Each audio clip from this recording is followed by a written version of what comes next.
Good evening. Welcome to the Joliet Junior College regular meeting of the Board of Trustees dated Wednesday, May 21st, 2025 at 5:30 in the boardroom.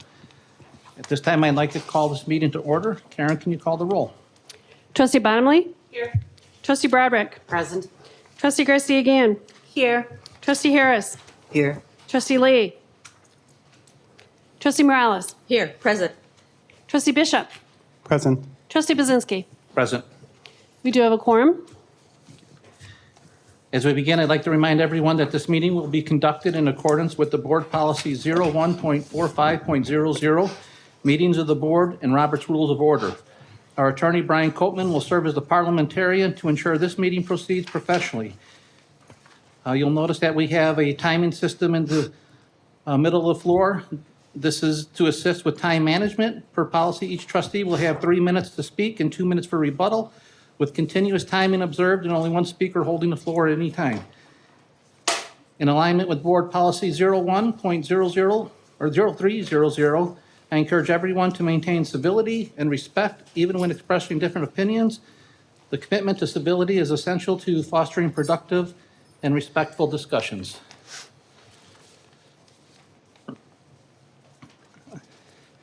Item 1.1.3, the Pledge of Allegiance. And in honor of the preliminary budget that we will be taking a look at later, I'm asking Karen Kissel to lead us in the pledge. I'd be honored to.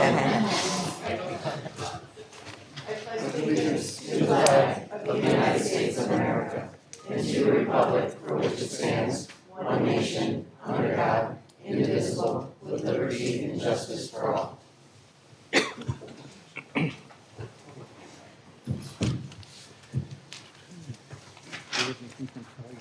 Okay. Item 1.2, communications. Chairman, thank you so much. Hi, Tanya. How are you? It's my pleasure to recognize a partnership tonight. We're actually recognizing two individuals. Tanya's here. So Tanya Arias, an election analyst, and also want to recognize Annette Parker, the Will County Clerk, as well. Tanya first connected with JJC in the fall of 2023 to explore ways we could deepen civic engagement among JJC students. That initial conversation sparked a meaningful collaboration involving JJC faculty and our Office of Student Activities, leading to a number of successful initiatives that Tanya will share with us today. Tanya, the podium is all yours, and welcome. Hi, good evening, everyone. Good evening, Board of Trustees and the members of the public here as well. And County Clerk and I just walked in. So definitely, thank you so much for that warm welcome. As Dr. Nayoum mentioned, we began this partnership with the Will County Clerk's Office and Joliet Junior College back in September of 2023.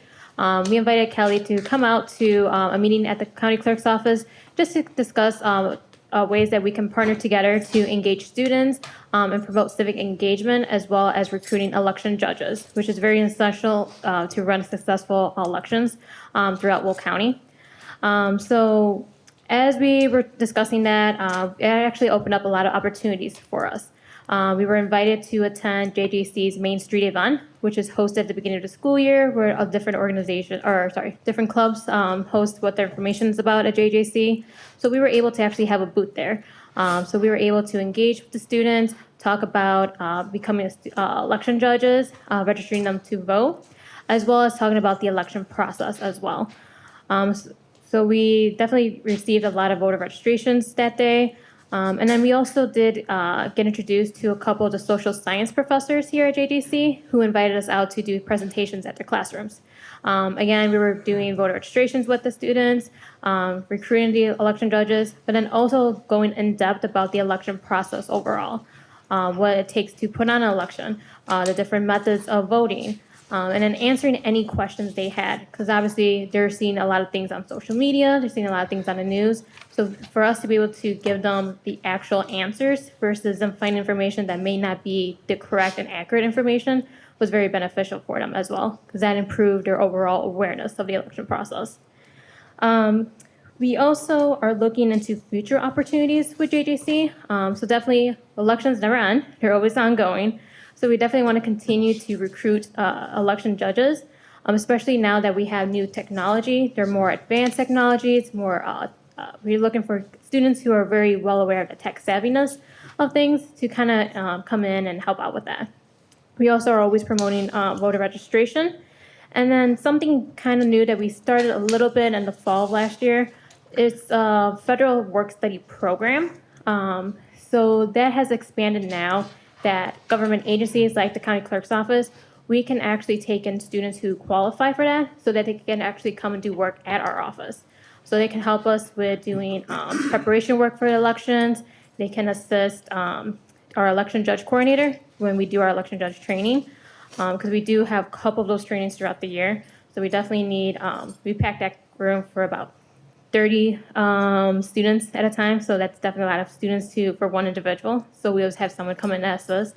And also to have them to be election judges as well.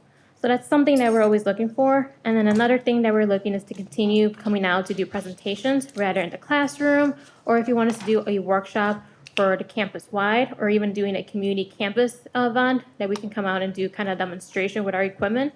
That's something new that we have now, that we can do demos. So we can simulate an election day process where someone can come in and kind of see how voting looks like on election day.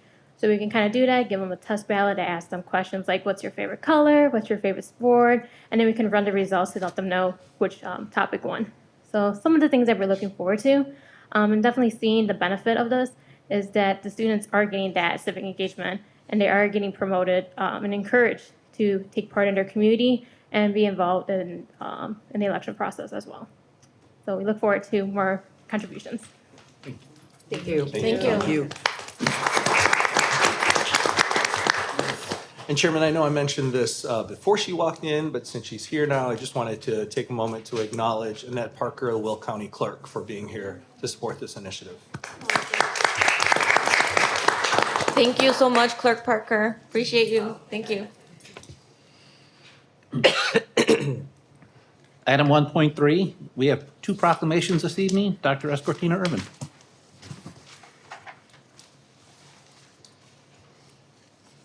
Good evening, everyone. Chairman Bazinski, trustees of the board, and members of the JJC community, it is my pleasure to introduce Abigail Camacho. Abigail has just completed her first year at JJC. She's seeking her associate's degree. She is a student worker for Career Services, vice president of Latinos Unidos, Stitch and Chat, and secretary for the Collegian Club Council. She is an active member of the Sustainability Union and Black Student Union. She is currently doing an internship with Beautifully Empowered Herd. She also plans to start a band, and she will be the lead singer. Help me welcome Abigail to the podium.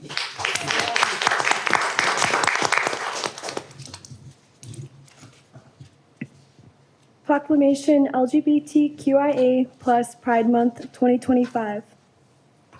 Whereas Joliet Junior College would like to officially recognize June as lesbian, gay, bisexual, transgender, queer, questioning, intersex, and asexual Pride Month to acknowledge and celebrate the history of those who have made and continue to make valuable contributions in our society and in ensuring progress and lasting equality for the LGBTQIA+ individuals.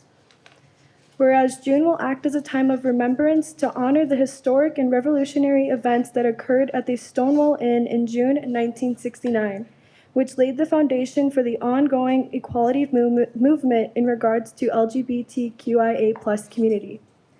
This month will serve as a time of personal reflection for the LGBTQIA+ community and their allies towards the effort, sacrifices, and victories of those individuals. Whereas June will be a time of celebration for the LGBTQIA+ community at Joliet Junior College for the progress made since Stonewall and the resilience and determination of the individuals in the LGBTQIA+ community for their continued efforts to raise awareness in regards to the needs of the LGBTQIA+ community and create improvement.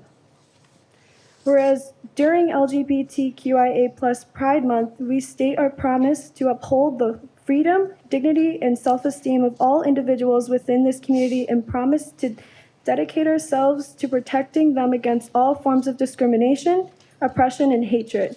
LGBTQIA+ Pride Month reiterates that LGBTQIA+ rights are human rights, and Joliet Junior College stands with and will continue to support this community to accept nothing less than full equality.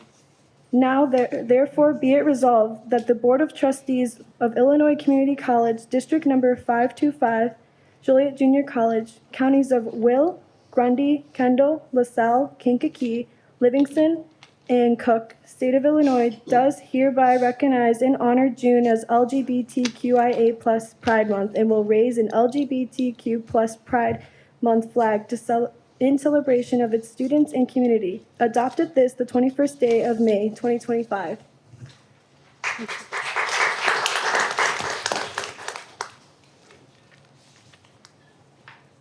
So moved. Second? Question? My concern, and I'll address this to attorney. My concern is the flag. I think the proclamation is great. I support it. I'm just concerned about the flag and if we have any concerns of losing any federal funding. No, I don't think so. Because the administration has said, and it's been going back and forth with even the legislators, that are concerned that we're supposed to raise the American flag, any Vietnam flag or whatever. I'm asking that as a question to you. I can't predict what the federal government is going to do in terms of enforcement of those types of things. It's in the proclamation. If you support the proclamation and it passes, the flag will be flown. I don't know what will happen. Okay, thank you. I'm just glad that we are continuing to be an inclusive institution to all students, regardless of what hasn't even happened yet.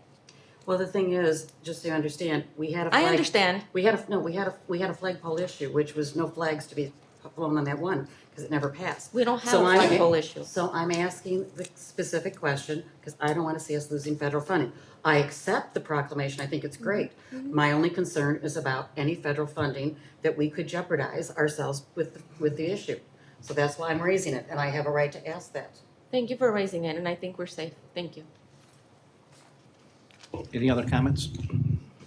I can go ahead and mention something. Again, I fully support the proclamation, and if there's any potential threats with federal funding in the future, we'll address it as they come. And we're ready to vote. Unless there's any questions. Sorry, I got ahead. All those in favor say aye. Aye. All those opposed say no. Abstain? No. Motion carries. Thank you. It is also my honor to introduce Isaiah Ramses. Isaiah is a third-year marketing major at JJC. In 2023 to 2024, he served as the president of the Black Student Union and has been a student in the Office of Student Activities since 2023. He is also part of the creative collective known as Project Ambition, where he serves as co-founder and creative director along with Don Lavelle and Remington Jumbo. It is my pleasure to introduce Isaiah. Please help me welcome him to the podium.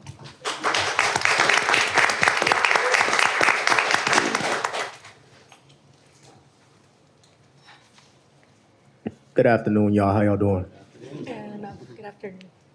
All right. I'm gonna be reading the Juneteenth 2025 proclamation. So, whereas Juneteenth is the oldest nationally celebrated commemoration of the ending of slavery in the United States, and whereas on June 19th, 1865, Union soldiers led by Major General Gordon Granger landed on Galveston, Texas, with news that the war had ended and that the remaining enslaved blacks in Texas were now free nearly 2.5 years after the Emancipation Proclamation and 2 months after the end of the Civil War.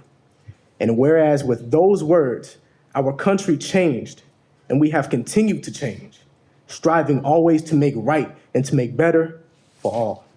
And whereas, while these words created a legal means to continue the fight for equality, equality remained a distant reality. And whereas the observation of Juneteenth is about the journey of Black Americans from a horrific period of enslavement to a blessed freedom, and whereas today we celebrate incremental progress with this resolution recognizing and celebrating the moment when emancipation reached the last enslaved part of the Confederacy in Texas. And whereas Juneteenth celebrates pride, resilience, and determination that will always be of historical and spiritual significance. And whereas, as we look back over 150 years of progress, we honor those who have come before us. We remember those who have lost their lives, and we remember those who have collectively paved the road to freedom. And whereas, as we pay tribute to this journey, we acknowledge the many roles and contributions of the Black spirit to our society. And whereas we embrace the past and we embrace the future, something that only occurs with unity and respect. And whereas the Joliet Junior College celebrates Juneteenth and celebrates the freedom of Black people. Now, therefore, be it resolved that the Board of Trustees of Illinois Community College District Number 525, Joliet Junior College, counties of Will, Grundy, Kentle, LaSalle, Kankakee, Livingston, Cook, State of Illinois, hereby recognize and designates the 19th of June as Juneteenth Day in Illinois Community College, District Number 525, and will raise the Juneteenth flag in celebration of its students and community. Adopted this 21st day of May, 2025. Thank you.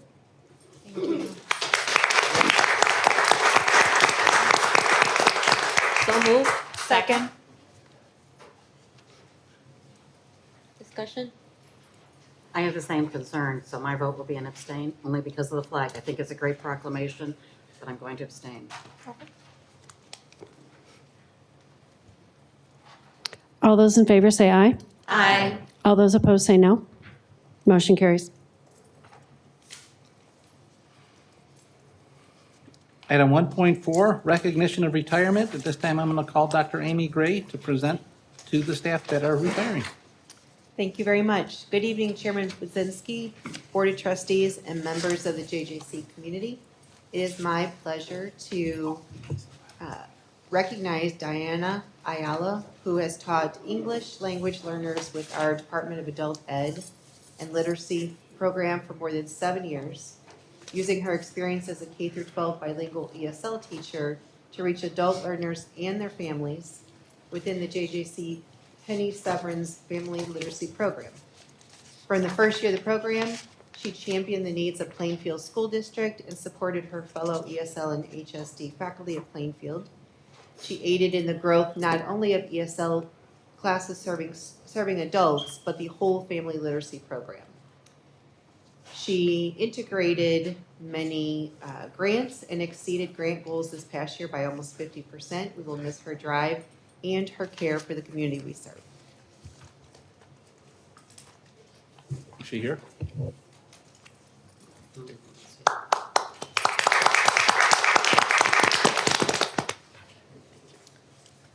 We need a motion and a second. So To moved. accept it. Second. All those in favor say aye. Aye. All those opposed say no. Motion carries.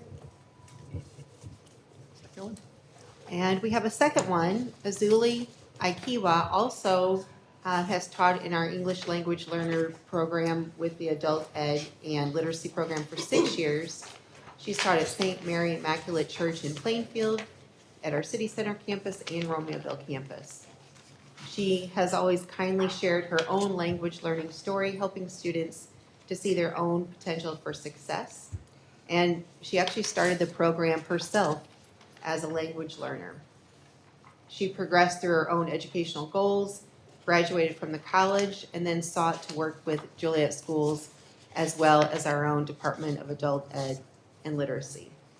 With her personal connection to the learners in her class, it's common each semester to see Zuli leading her classes on tours of any campus, looking for resources available at each, including testing and tutoring, the Romeoville Learning Resource Center, the library, the lounge spaces, and the friendly staff and security available to help.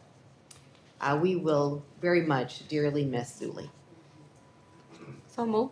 Second.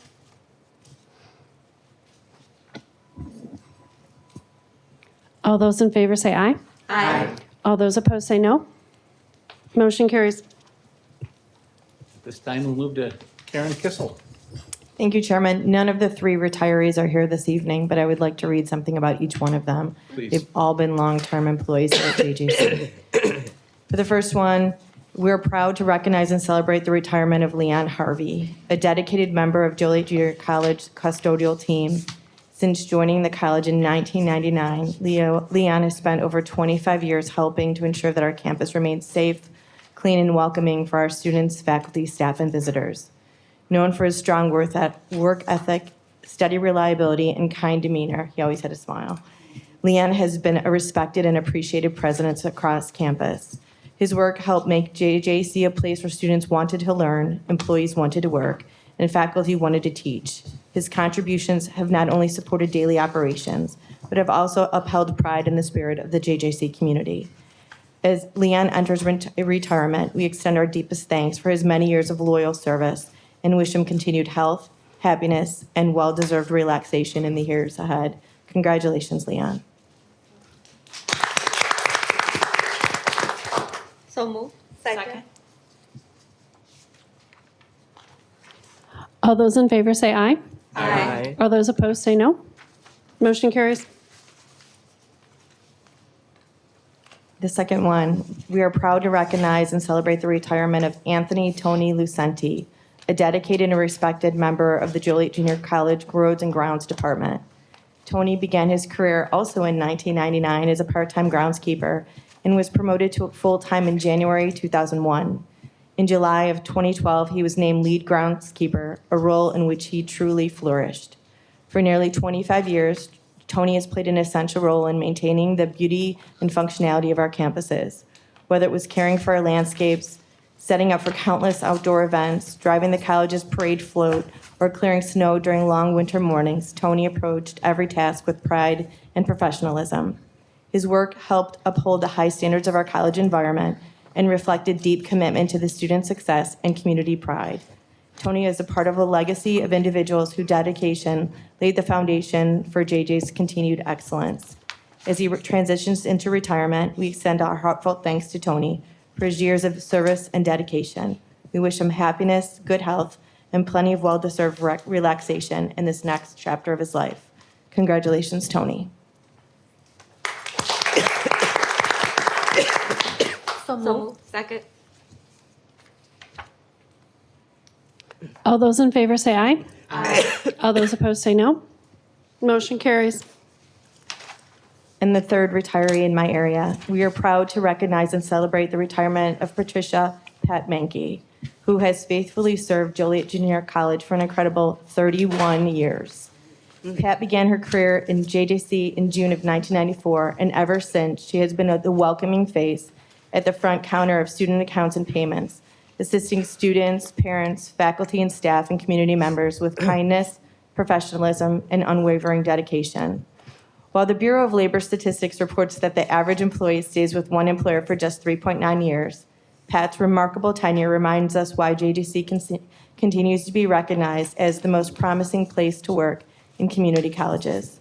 Her longevity and loyalty are a testament to the community we've built and to Pat's commitment to it. Pat is not only a dependable colleague, but also a proud mother of two sons, Eric and Brian, a mother-in-law, a grandmother to 6 grandsons, a sister, and an active member of the St. George Serbian Orthodox Church in Joliet. She's a loyal White Sox fan. I won't hold that against her. Even during tough seasons, and is known to enjoy a trip to the casino every now and then. Most of all, she treasures time spent with family and friends. Pat, thank you for your years of hard work, your positive spirit, and your outstanding service to the JJC community. You've made a lasting impact, and we wish you nothing but happiness, health, and joy in your well-earned retirement. Congratulations, Pat. So moved. Second. All those in favor say aye. Aye. All those opposed say no. Motion carries. Thank you. Item 1.5, public comments. Karen, do we have any public comments tonight? We do. We have, Chairman, we have Luke Galloway, a JJC student, who would like to address the board on the relationship between students and the school administration. As a reminder, Joliet Junior College welcomes public comments during its monthly board meeting per policy 015501. The purpose of this opportunity is to direct comments to the board, keeping in mind that the comments should be in good taste and please demonstrate consideration for others. Please refrain from inappropriate, irrelevant, or disrespectful comments. Each speaker is allowed up to 3 minutes to speak, and thank you for following this procedure. Mr. Chairman, may I make one comment quick? Yes. Trustees, since we have a couple new members, I just want to provide a reminder to the board that the purpose of public comment is to provide all of you with the opportunity to hear from members of the public as to their views and their opinions that they wish to share with the board. As the general public is asked to respectfully listen to you throughout the remainder of the meeting, you are asked to respectfully listen during public comment. It is not a time for questions and answers, nor for argument or debate. Please do not interrupt the speakers. Thank you. Thank you. Hello, JJC community, President Namua, the esteemed board. Today, I stand at this podium for my final public comment as a student. What a school year it has been. I want to share some thoughts on the time that we spent together and say my final goodbye as a student. The first thing I want to talk about, and I would credit President Namua for this, when he visited the Wiley Student Leadership Series, he said, as leaders, we should strive to know who we are, what we stand for, and how it informs our style of leadership. So for me personally, I'm a first-gen, lower-income autistic student. I wasn't supposed to succeed. The system wasn't built for me. I wasn't supposed to stand at this podium and hold publicly elected officials accountable. I stood alone at times, but I persisted anyway. And there were times where I wasn't sure if I was strong enough to persist. I've struggled with suicidal ideation since October. Something happened to me then, and it's not important now. There were nights where I wasn't sure whether I wanted to complete my assignments or cease living. And I share that because there are students who need to hear it so they know that they're not alone. I wrote speeches for students who may never know what I did in this room to stand up for them. I wore this hoodie every meeting to symbolize that I'm from the first floor, not the third floor. When I wanted to be the student commencement speaker, I prepared a speech, though unfortunately I wasn't selected. But the message is still important even today. I wrote about butterflies, how beautiful they are, and yet how fleeting and fragile their lives must be.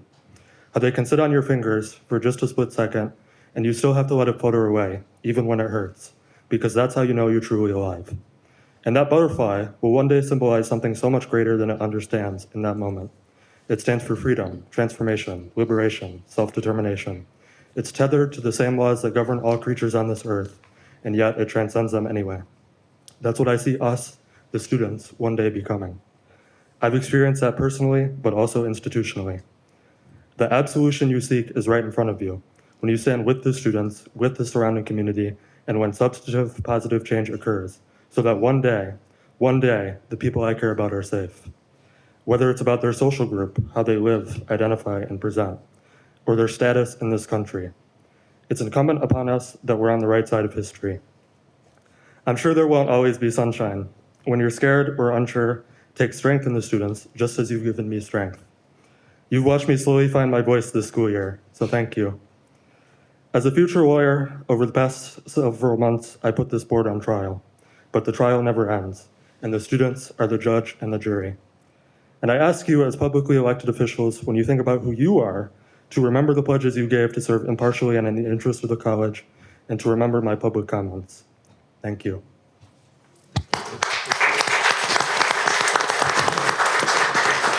Thank you so much for that, Luke. Thank you so much.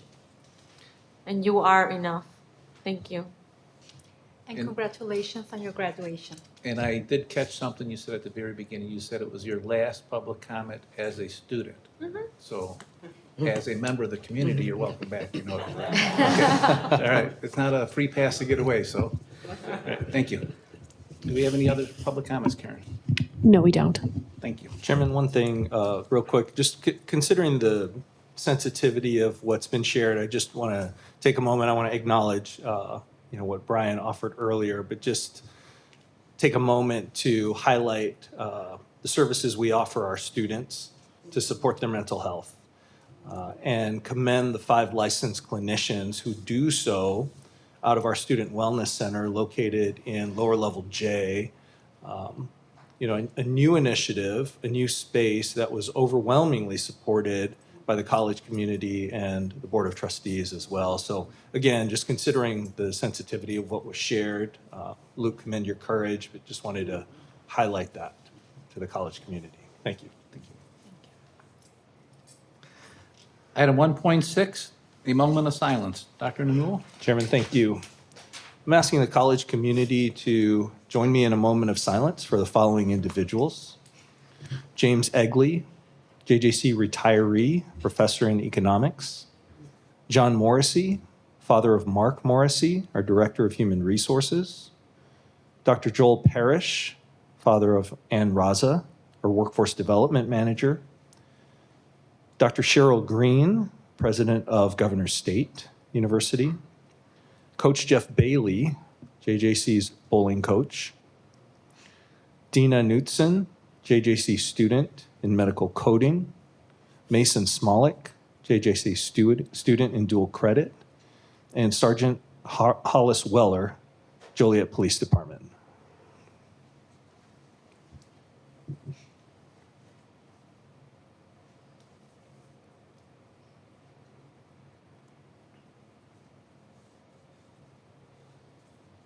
Thank you, Dr. Newell. Item 1.7, selected reports. 1.7.1 is the completion report, which will be presented by Dr. Yolanda Farmer.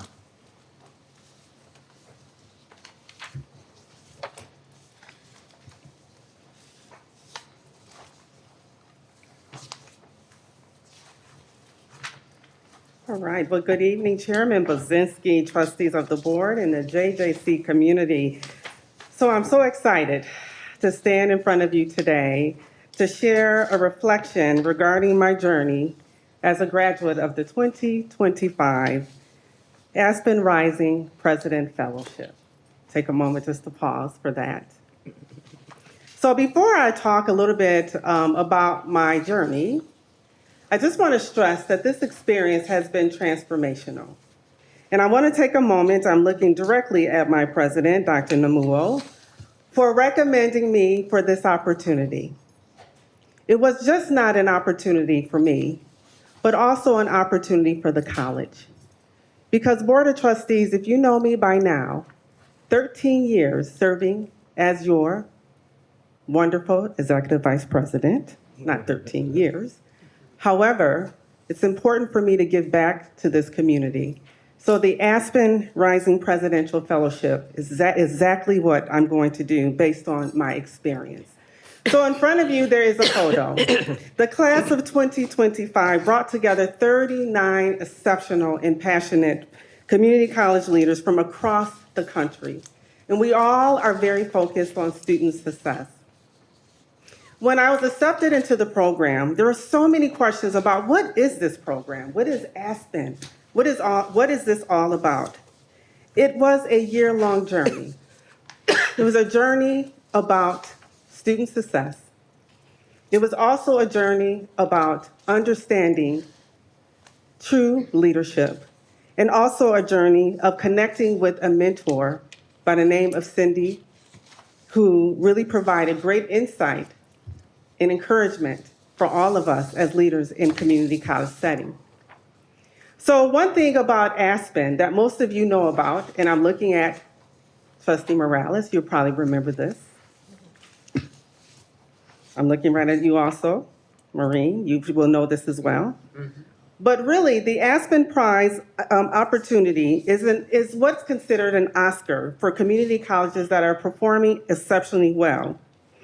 It's an award every 2 years that's awarded to a college that shows outstanding improvement in the areas of retention, persistence, and also completion. So I want you to know that the Aspen Award went to, look at this person and look at the name, Southwest Wisconsin Technical College, a very close college to Joliet Junior College.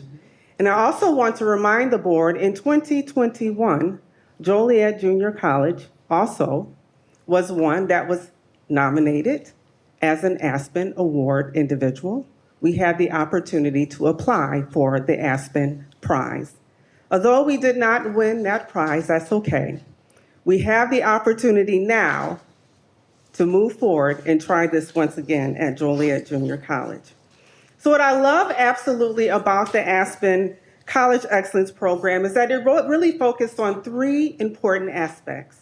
And Dr. Namuo, you talk about this all the time with your cabinet. One, it's about Student Success 1.0, and it's about enrollment. Enrollment is important, right? Our opportunity to get students in the door. But within Aspen, probably the most important aspect that we can focus on is completion. And completion with a purpose. The wonderful aspect about Aspen is that we can start asking some clear questions about completion. Are our students completing a degree that would transform their lives? That's one question.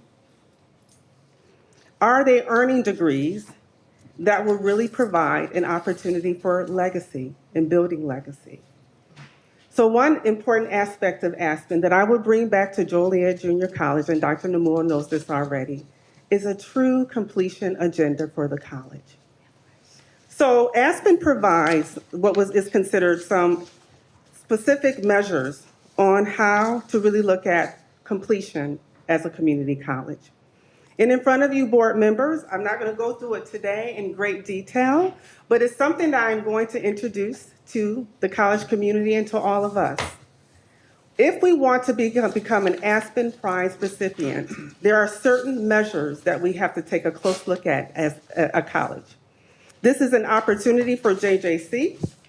So as you know, we always continue to look at retention, we look at persistence, but we also will start taking a deep dive and looking at completion holistically.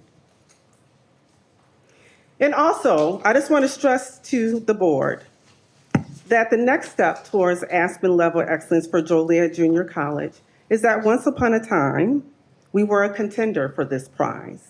And I truly believe that we are on the right path to be an Aspen Prize winner. I wanted to put a note at the bottom and make you notice at the bottom that we have some bold reform initiatives that we're already working on at JJC. 12 by 12 by 12. This is where I need affirmation. That's a bold reform under Dr. Namuo's leadership. The Dr. Crawford's Honors College, another bold reform for the college. Academic advising. We continue to invest in academic advising. And then Dr. Namuo mentioned this already, the Center for Student Wellness and Support, providing holistic wellness for our students. So as I close and really highlight my reflection on the Aspen Rising Presidential Fellowship, I truly want to stress that student success is not just about getting students in the door. It really is about helping them to complete with a purpose. That's what it's all about. And it requires leadership, like Dr. Namuo, like the cabinet here today.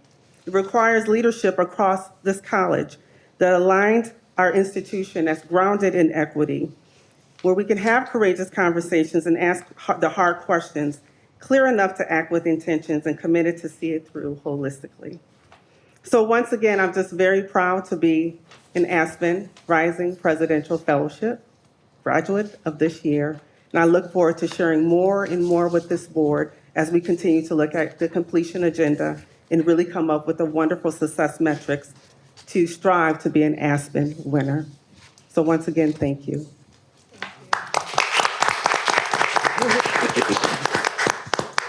Chairman, may I?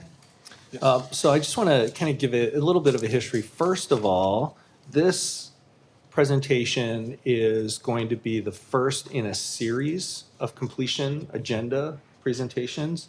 And second, I just want to give a little bit of a shout out to Trustee Morales. So when Trustee Morales served as vice chair, one of the final things she did was really talk to us about completion and how we're measuring that. And so as we dug into some of that data, to be quite frank with the community, we recognized how different we were from some of the model standards, strategies, and metrics that Aspen promotes and celebrates. Yeah.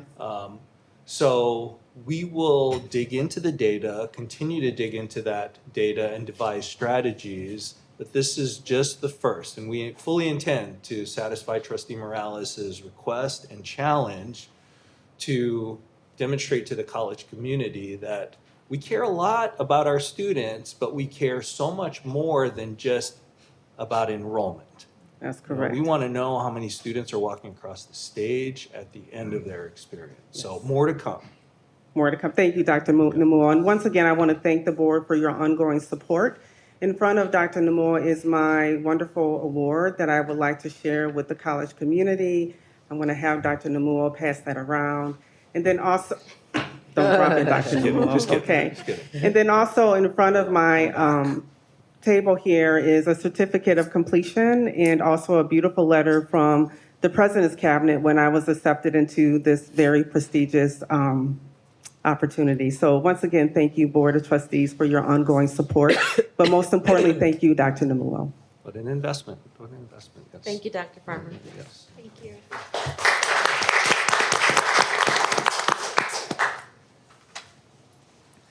Item 1.7.2, the tentative fiscal year 2025 through 2026 budget report. Karen Kissel. Thank you, Chairman. As Karen and Jeff are walking to the podium here, just a statement to read.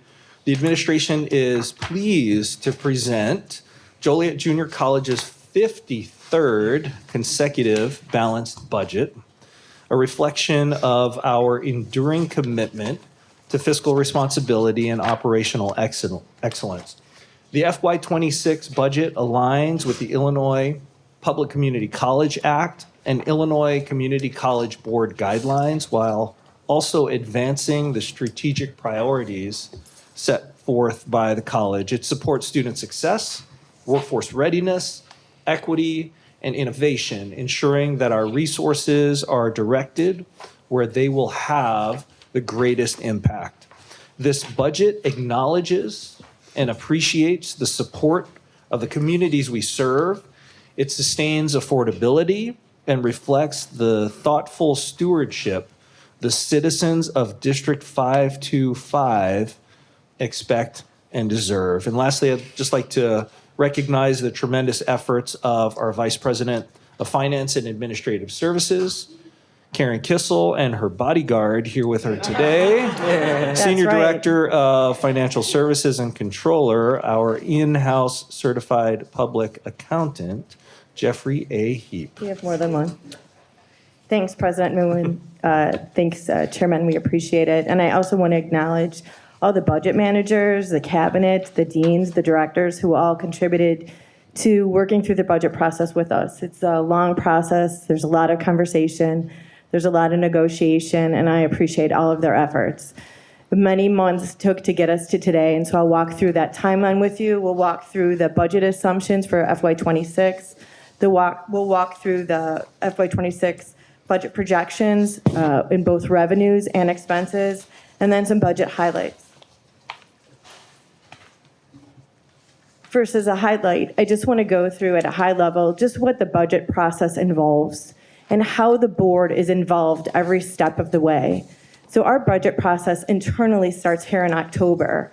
Jeff and his team are working through enrollment, working through tuition, working through expenses, looking at budget to actual reports to begin to build what we see would be the budget projection for FY26 and the 3-year plan that we present to you. That plan is then presented to the cabinet, endorsed by the cabinet before it comes to the finance committee. In January, we bring it to the finance committee for your review and consensus, which includes the budget assumptions and the 3-year financial plan. Then in January, we have a Board of Trustees workshop where we again go through the budget assumptions and the 3-year financial plan, looking for your input and your guidance as we're making decisions in order to develop the budget that we have presented to you today. In January through March, Jeff and his team and all the budget managers across campus develop the budget. The cabinet discusses it, and ultimately the president approves it. In February also, the Board of Trustees works with us to look at tuition, fees, and course fees, and approves that. And then finally, in May, the Finance Committee reviews and endorses the preliminary budget. This evening, you will review and endorse the preliminary budget. And then in June, the board approves the final budget for fiscal year 2026 that starts July 1st.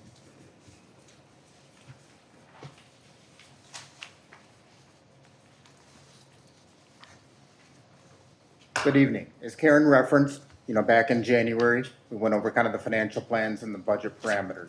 So just to kind of remind everyone, these were the assumptions that were baked into the projections.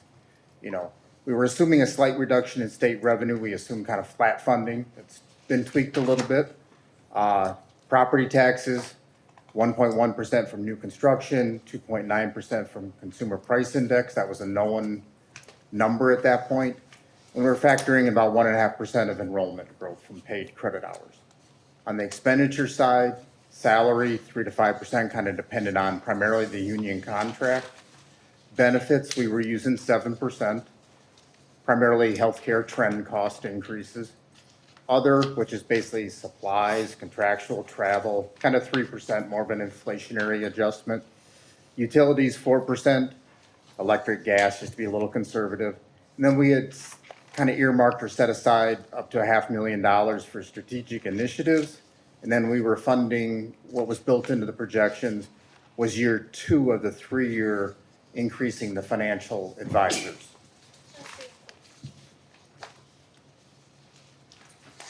So now that we're a few months past that, the 24 levy is for the most part fairly finalized with all the counties. Now the starting number becomes a little truer under the Tax Extension Limitation Act. I think the only county still waiting on is Cook County. But that concept of a 4% increase, that hasn't changed. And then a 4.9% for the bond and interest. And that's based on the referendum and the resolution, I should say the resolution that was approved by the board from the referendum bonds that were issued back in 2009. Then we refinanced them in 2019 for interest savings. So that 4% is basically based on 2.9% from the consumer price index, and then 1.1%, or about $325 million in expected new growth in our district. And that 4% equates to about $2.8 million to the college's budget. Tuition and fees, enrollment, we were budgeted about 1.5% increase from 25's actual hours. FY25's paid credit hours. That kind of primarily from our purpose from budget, it's kind of excluding adult ed and majority dual credit because that's just the $12 per hour. Exceeded budget by about 2%. So we had basically about a 3.5% increase in paid hours. Go ahead. Oh, I didn't know if that. That's okay. Which is about 4,000 hours or about 460,000. Part of that was factored into the projections at that point, but only about 1,500 hours. So that is up from where the projections were in January. Go ahead, Karen, you first. Are you going to talk about dual credit? Go ahead. The revenue for dual credit and the number of courses that students are taking over the last 2 years has increased 307%. I calculated it's about 11,000 courses, I believe, that students are taking here at JJC, which is a testament to one of the initiatives, the bold initiatives that we've put in place here under Dr. Namuo's leadership. So I just want to acknowledge that we've seen a huge increase in that area. Was that what you were going to say? Chairman, as we kind of prepared for this, our enrollment is up, and certainly that's something to celebrate. But that is not just because of 12 by 12 by 12. It's because of all of the departments working very hard to optimize their operations, to maximize their impact. They're out in the high schools, they're out in the community. That's really what the increase is all about. But this board has made strategic investments to allow that to happen, right? These strategies that are devised, sure, I love to celebrate 12 by 12 by 12. Everyone knows that. But There are a number of other strategies that contribute to that. That's a little bit of a mic drop moment, I think, for the board and the college community, that, you know, our enrollment growth resulted in a little bit of a surplus of $460,000 that we then are able to do even more with. So that's why the team's looking at me that way. So thank you for Well, that giving me the deserves an opportunity. applause. Yes, yeah, for all of us, for all of us. And you're so humble, thank you. I guess the last part is just factoring in for this year's budget, the 1.5% enrollment is basically just under $350,000. Now, some of that gets put back into assuming increased sections, so adjunct, overload costs. There it goes. On the state credit hour, since the proposed state budget has a kind of an overall 2.9% increase, we did tweak what the numbers would be for our base operating grant. You know, it's our hours compared to system-wide, that it does end up with a slight increase over what was expected, a couple $100,000. And then on the career and tech ed grant, won't know what till the allocation, but that's usually plus or minus a few thousand from the 750,000. And then interest income from kind of the investment ladder we've built up over the last few years, basically in treasury bills going out about 4.5 years. We're able to kind of lock in that estimate of about $4 million in interest income for next year.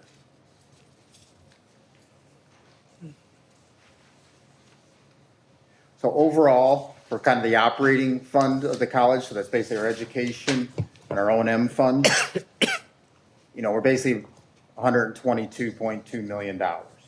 As a reference, last year was $116.8 million.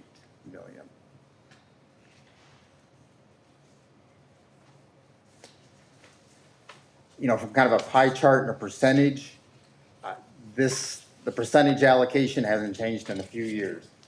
It's one of those, property taxes is our largest operating revenue source, followed by tuition and then state funding about 9%.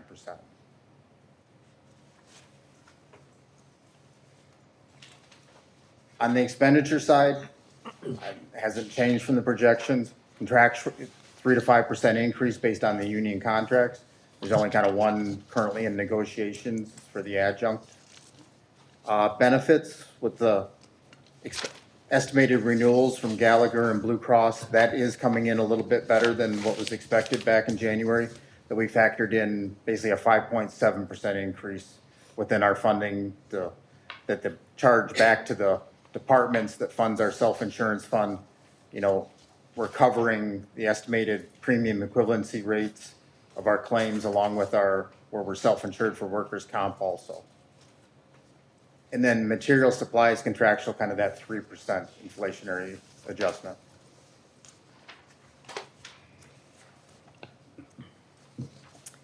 Some other expenditures that we added to our FY26 budget this year was $400,000 to refresh our firewall to improve our cybersecurity.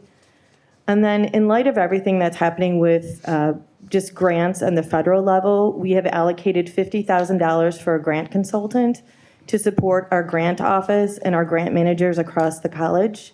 This is going to be focused not only on HSI, which is the Hispanically Serving Institution, but other federal grants.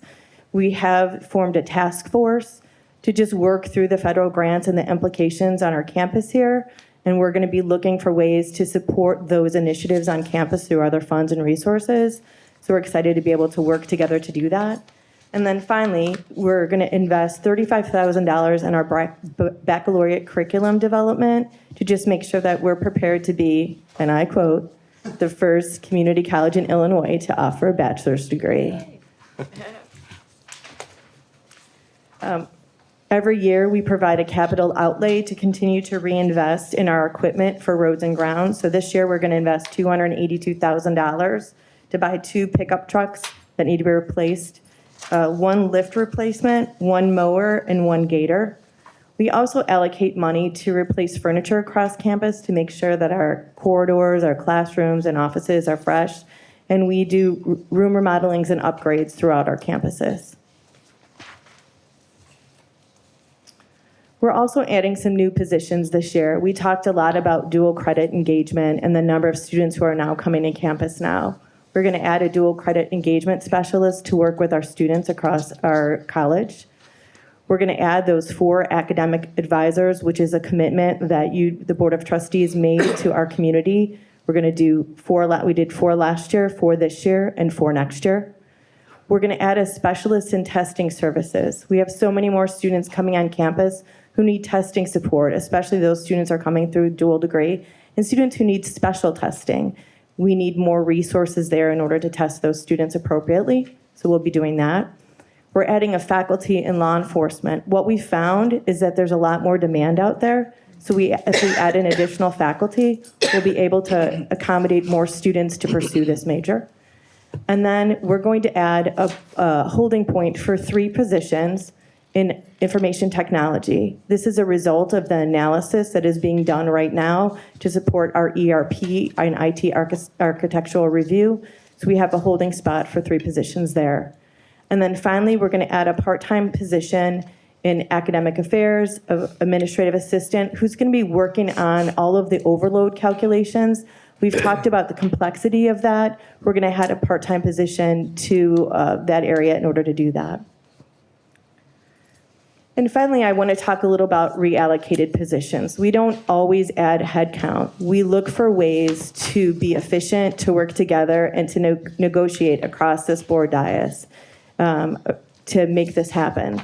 So we've added our planetarium outreach coordinator, who was previously part-time, is now full-time and will be visiting all the high school campuses and grammar school campuses, again, showing what JJC has to offer them in the future. We're going to take a specialist in dual degree engagement, again, another area of focus, who was previously part-time and now fund them full-time.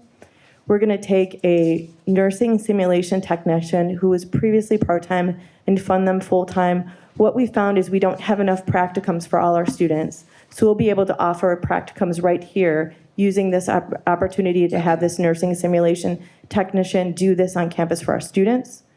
An HR specialist who was full-time is going to go part-time. And then a coordinator for placement and testing. We're reallocating from other part-time positions to make this full-time. Again, providing support to that testing center for those students who are coming in who need the testing support.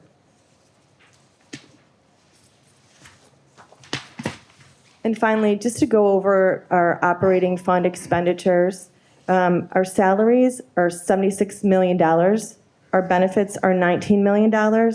This totals up to about 78% of our operating budget. This has been consistent over the last 3 years, and Jeff talked to what we were expecting and how we planned for that. Contractual materials and other, $11 million. Our utilities are $3.4 million, which is about 5% of our operating budget. The capital investments we talked about with the new trucks and gators and furniture. Other investments or expenses that we have, they're tuition waivers, credit card fees, banking fees, and others. And then finally, transfers that we make to fund the foundation, to fund deferred maintenance, and our operations and restricted fund. Again, totaling $122 million, which is exactly the revenue that's coming into the campus, which demonstrates that we have a balanced operating budget. Some people love to see this pie chart, so I put it in here. It just demonstrates that our salaries are 62% of our budget. Our benefits are 16%, totaling 78%. And it just shows you how our expenditures look in a pie chart. This is Jeff's favorite slide. It shows that we have a balanced budget of revenue and expenses. And then the budget facts.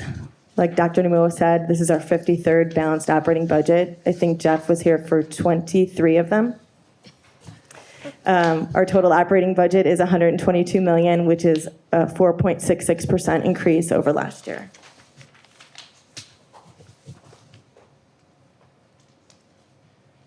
I know during kind of this part, we always highlight more of the operating fund, because that's more what funds the day-to-day operations of the college. Auxiliary fund, it's bookstore, food service, auto shop, a lot of the non-credit courses are handled and run through there. Revenues equal expenditure, it's balanced. Self-insurance fund, like I said, that's where the 5.7% back chart increase on the charges back to the departments. So that's balanced, our reserves are maintained. audit, liability protection, and settlement fund. It's balanced. We do budget the fund balance that we have in there just as a contingency in case something would happen. Don't expect anything to happen, but just in case.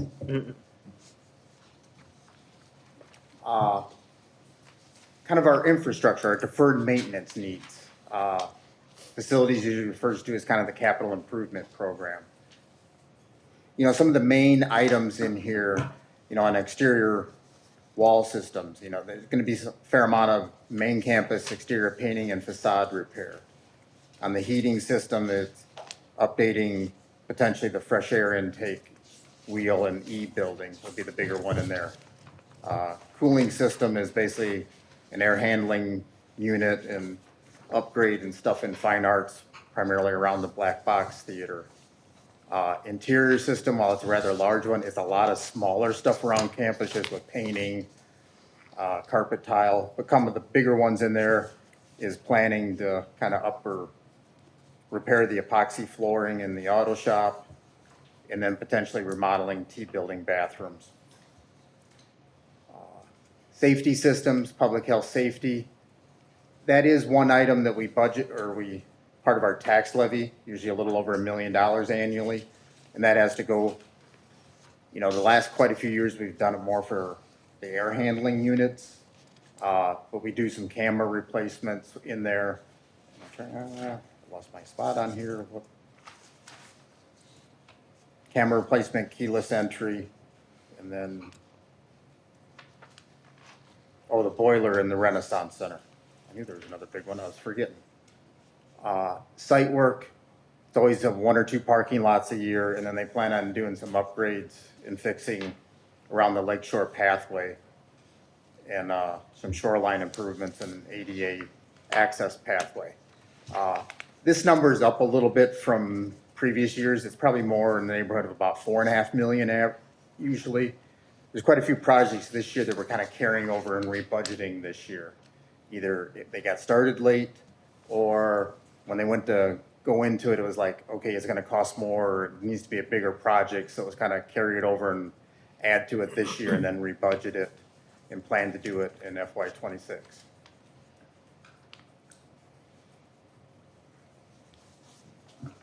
So, asking the board to adopt the preliminary budget tonight. Under state statute, we have to have it on display for 30 days. And then with requesting adopting the final budget at the June 25th meeting. I'm going to start on the left here. Trustee Murphy, do you have any questions? I do. I have a few questions. Let me pull it back up. I also wanted to mention that at your chair, you have a copy of the draft annual budget book that provides you more detail. Real quick, the $35,000 we're setting aside for the baccalaureate curriculum development, kudos to that. I appreciate that. I know we're considering offering baccalaureate degrees in certain areas. Do you happen to know which? I think nursing was one of them. Do you know which ones they are? Education. Yeah, I'll jump in on this one, Sure. Trustee Morales. This could be a long story, but it's got a good outcome. Okay. The current legislation provides some limitations for community colleges, and if the legislation passes in its current form, we'll be limited regionally in terms of what we could offer in 3 specific areas: cybersecurity, early childhood education, and nursing. Okay. That aside, there are some additional limitations if we offer the same program that universities offer in our close geographic region. So there are some additional steps of approvals that we would have to go through with either ICCB or IBHE. So be unwilling to commit at this point, but discussions internally are ongoing, led by Dr. Gray and the faculty and academic affairs leadership. Wonderful. Thank you Yep. for that. I appreciate that. And then one other question. In the roads and grounds equipment, you mentioned in one of your slides, $282,000 for 2 pickup trucks, 1 mower, one gator. Is this new equipment that we're taking on? And I should have probably asked this yesterday, or are we replacing? We're replacing equipment. So we're probably gonna get credit for the 2 pickup trucks we're trading in, maybe? We would get credit, or we would sell them through our govdeals.com or website. Okay. Yeah. Okay, that was my question, and that's all I have. Thank you so much for your Thank great you. report. Thank you. Thank you. Trustee Bottomley. Yes, absolutely. I do have to say, being on the finance committee and getting the sneak preview of this yesterday was really great. I want to say thank you very much to Karen and Jeff as one of the new trustees coming in at this stage. I feel like I'm playing catch up a little bit. I had a lot of really great questions that we talked about. One of them was about our vehicle replacement and capital improvement planning, making sure that we are staying on top of everything. So I guess I don't really have a question at this point, just a statement of thank you for answering my questions. I'm looking forward to digging into this and Thank you. bothering you guys more. So thanks. Trustee Garcia. I don't have a question, it's more of a statement. Thank you both for your wonderful work and also for the team for your wonderful work. Making sure that this is the 53rd year that we have a balanced operating budget.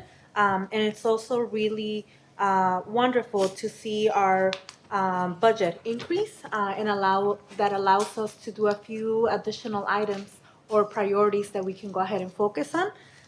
One of the things that stood out to me is our continuous commitment to make sure that we are taking into account things that are changing in order to adapt and increase or add additional positions that are going to meet the need.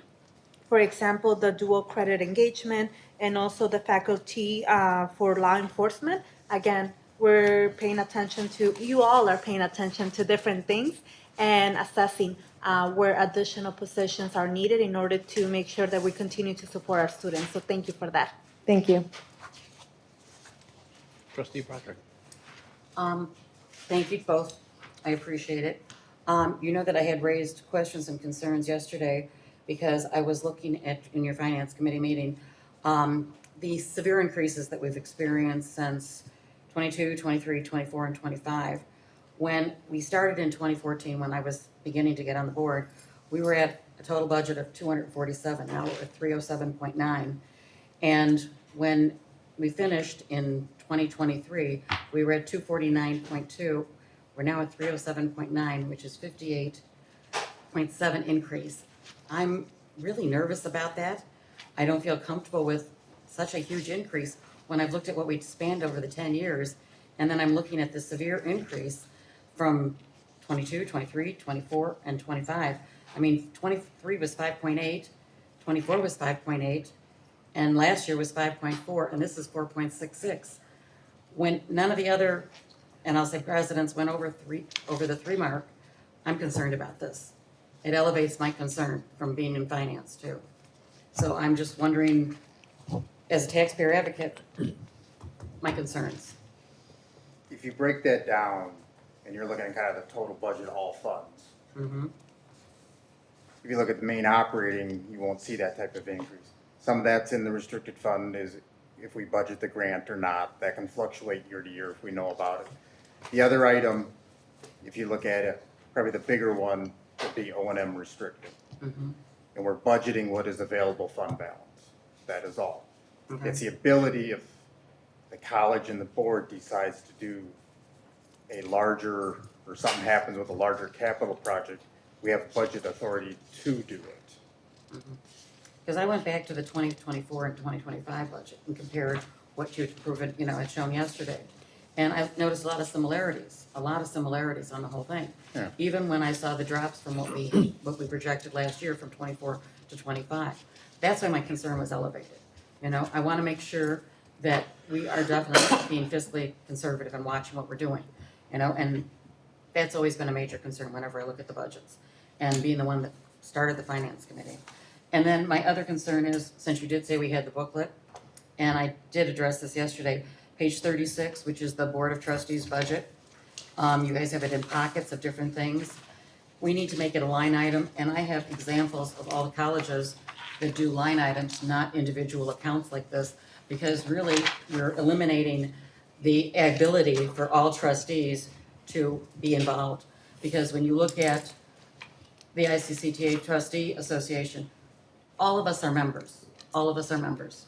Each of us has the right to go to it. Now you're identifying that only the representative and the alternative can be paid. That's not appropriate. Now you're just showing discrimination against the rest of us that are elected here.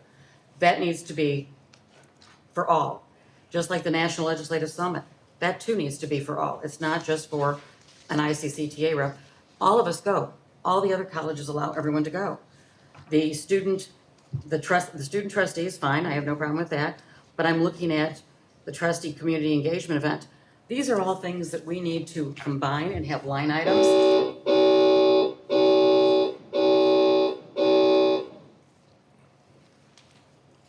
Trustee Breyer, just real quick, we're making note of all of the feedback, and we'll respond to each accordingly. Good, and I do have these to give you, that every trustee can have, along with a form that the trustees can fill out on what they wish to go to. We can attend those if we're in good standing. Everyone Pardon? can attend. Anyone can attend as long as they're in good standing. True. Yep. Trustee Harris. Thank you. You guys, of course, done a lot of work. I appreciate that. And it's good to be able to look at this. Unfortunately, I didn't compare anything, but I do have two questions. The strategic initiatives, you have $500,000. What did you allocate for last year, and how close were you to budget with that amount? What was in the FY25 projections versus what we actually budgeted? Yes, and how close was it to this particular amount?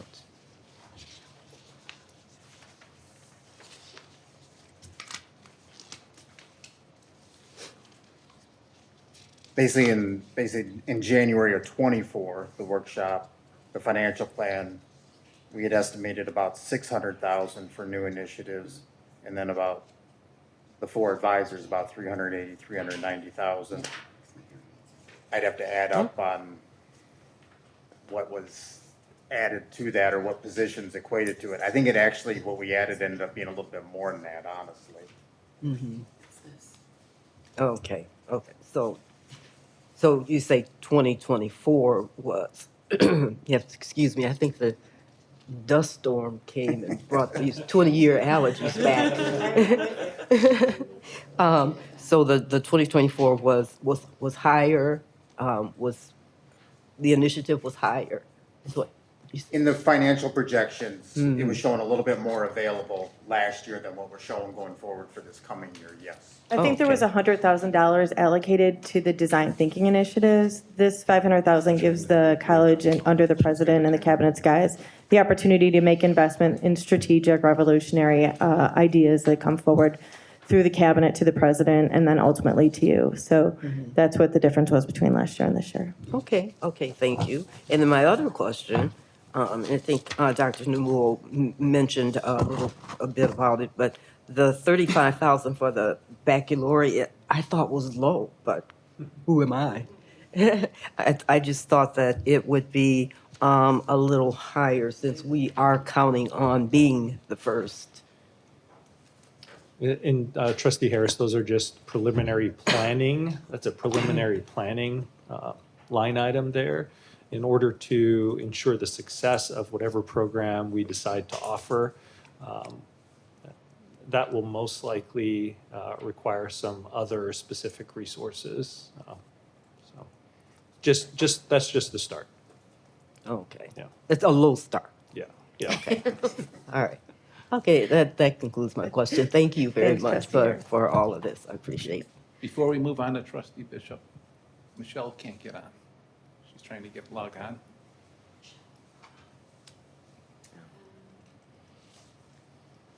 We'll work on that, Chairman. Okay.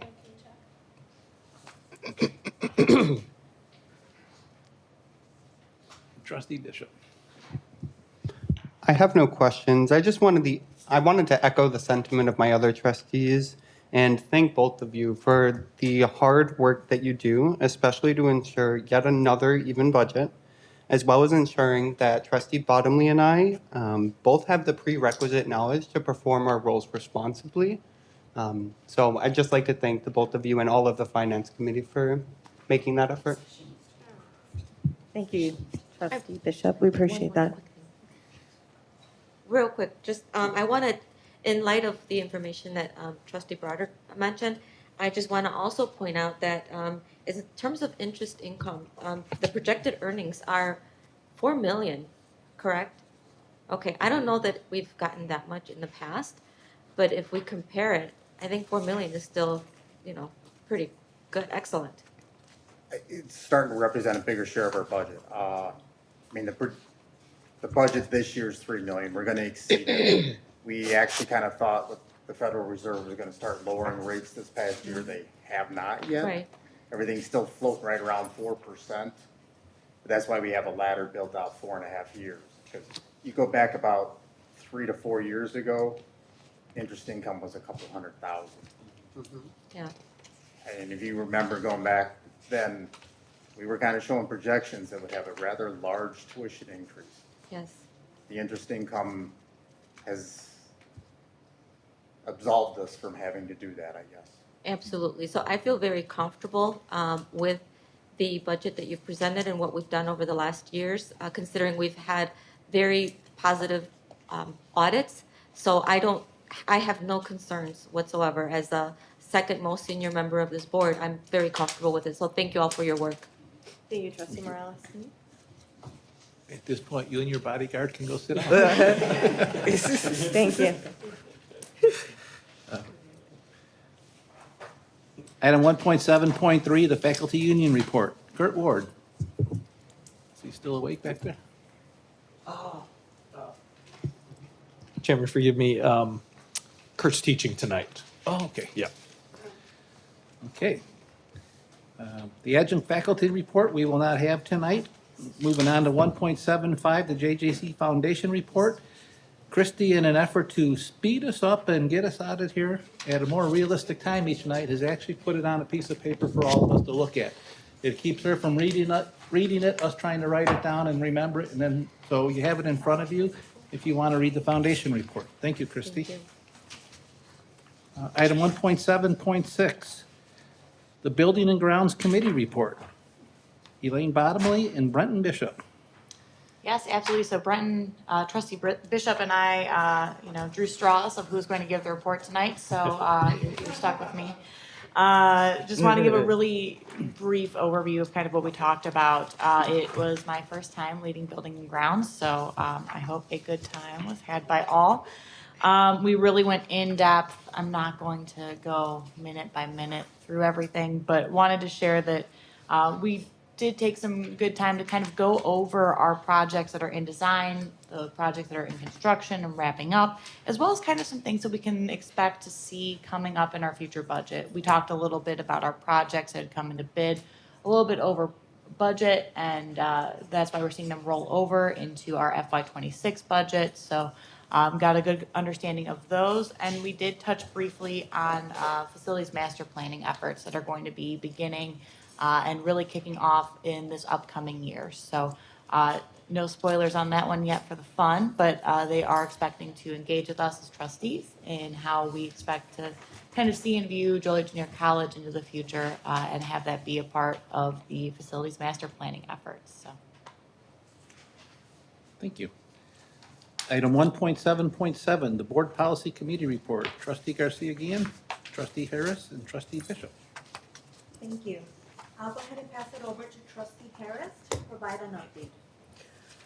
Okay, the policy committee did not meet in May. We'll be meeting next month, June 4th. And at that time, we will discuss 4 policies that'll be up for second read. That will be 4.1.1, electronic attendance meeting, 4.1.2, confidentiality, and 4.13, total rewards benefit for full-time administrators and professional staff. And excuse me. And lastly, 4.14, purchases from federal grant funds. So we will meet on that June 4th. According to the agenda, they're up for second read tonight, correct? Okay. Yes, point of clarification. I think I have it off. There- You all will be voting on those 4 policies that Trustee Harris read for tonight. Okay, so yeah. Yeah, they're in the second They're in reading. the second reading. They will be the second reading. Yes, Because we didn't have the meeting for the first, so correct. we didn't have that, yeah. Thank you. Thank you. All right, thank you. Item 1.7.8, the Finance Committee report. Trustee Morales, Trustee Bottomley, and Trustee Bishop. Thank you.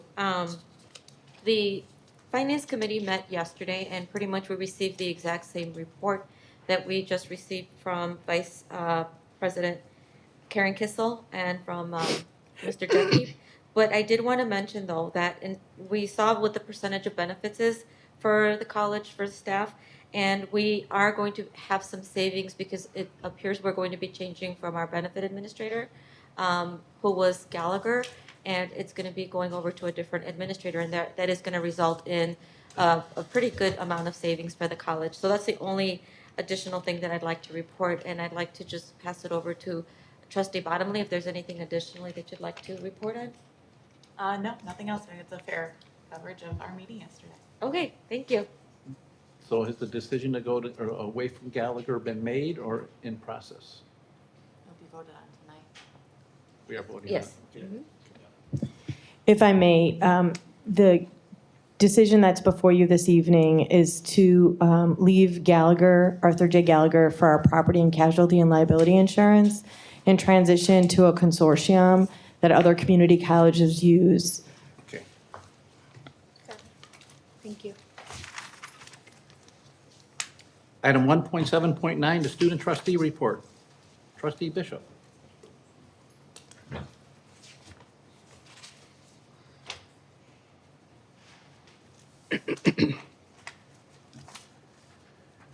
Good evening, members of the board. So before we get started with the student trustee report, since we had some business items last meeting, I'd like to thank a few people who have played a very important role in kind of getting me here today. Good evening, members of the board, Chairman Budzinski, and Joliet Junior College community. I cannot wait to begin working with you all and look forward to learning from you. I would not be here today without the support of quite a few who have contributed to my journey at the college. Amy Cuspa-Sims and Chris Ulrich, neither of who happen to be here tonight, unfortunately. Thank you for your support during the selection process and your continued support with all student clubs on campus. You both contribute greatly to what makes JJC, JJC. You both uplift the students and help us ensure that no matter what lofty dreams we may hold, they become reality. Trustee Queen, this was meant to be at the April 28th meeting, and unfortunately, I don't think Ryan could be here tonight either. Thank you for being such a staunch advocate for the student body and for helping me recognize the gravity, excuse me, it's that dust storm, right? Helping me recognize the gravity of the role as a student trustee. I am thankful enough to have watched your journey within the board and have seen you grow into the embodiment of an advocate for the student, not just within the Joliet Junior College community, but across Illinois. Your work with Illinois Community College baccalaureate degrees has taught me the importance of ensuring equitable access to education, and your willingness to sacrifice your time to ensure that our community has that opportunity for future students has not gone unnoticed. Thank you for all of the time, effort, and dedication to your role, and it seems you've left some very large shoes to fill. I also want to say thank you to my friends, family, the advisors of Pride Alliance, both current and former, and my peers. I would not be here tonight without all of you. College is a place of learning, a place to challenge yourself and find the different parts that make you who you are. I lost my place, I'm sorry. I can almost guarantee that I've learned more from the previously mentioned individuals than I have within the classroom. but thankfully I didn't have to make flashcards. To my peers, thank you for entrusting me to represent you, and I hope to do so diligently. I look forward to working with all of you. I look forward to learning from you, and I look forward to seeing what we can accomplish together. I know with a concerted effort on all of our parts, we can accomplish great things for our community and the students of Joliet Junior College, Illinois Community College District 525. Now, into the actual report. For the student trustee report, I wanted to highlight a couple of things. I have no idea how this clicker works.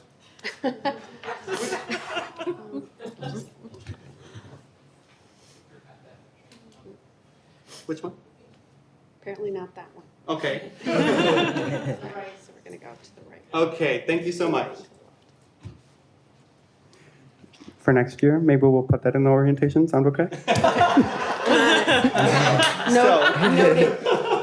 Did he just call you out? Sorry, I didn't mean to call you out like that. So I'd just really quickly like to highlight Illinois Community College Trustee Association Lobby Days. I had the pleasure of attending with Trustee Harris. Who else went? Oh gosh. Trustee Harris, Dr. Namuo, and Kelly Roeder Tonelli. I learned quite a bit where we met with state representatives Avalar, Bunting, Benton, and Walsh, and state senators Hastings, Resin, and Ventura.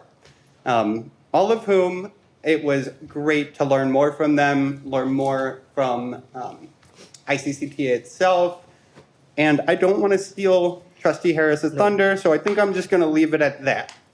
No, don't worry about me. Your thing. So I will add then, if you're okay with me stealing Yes. some of the thunder, Yes. that it taught me that it takes a village.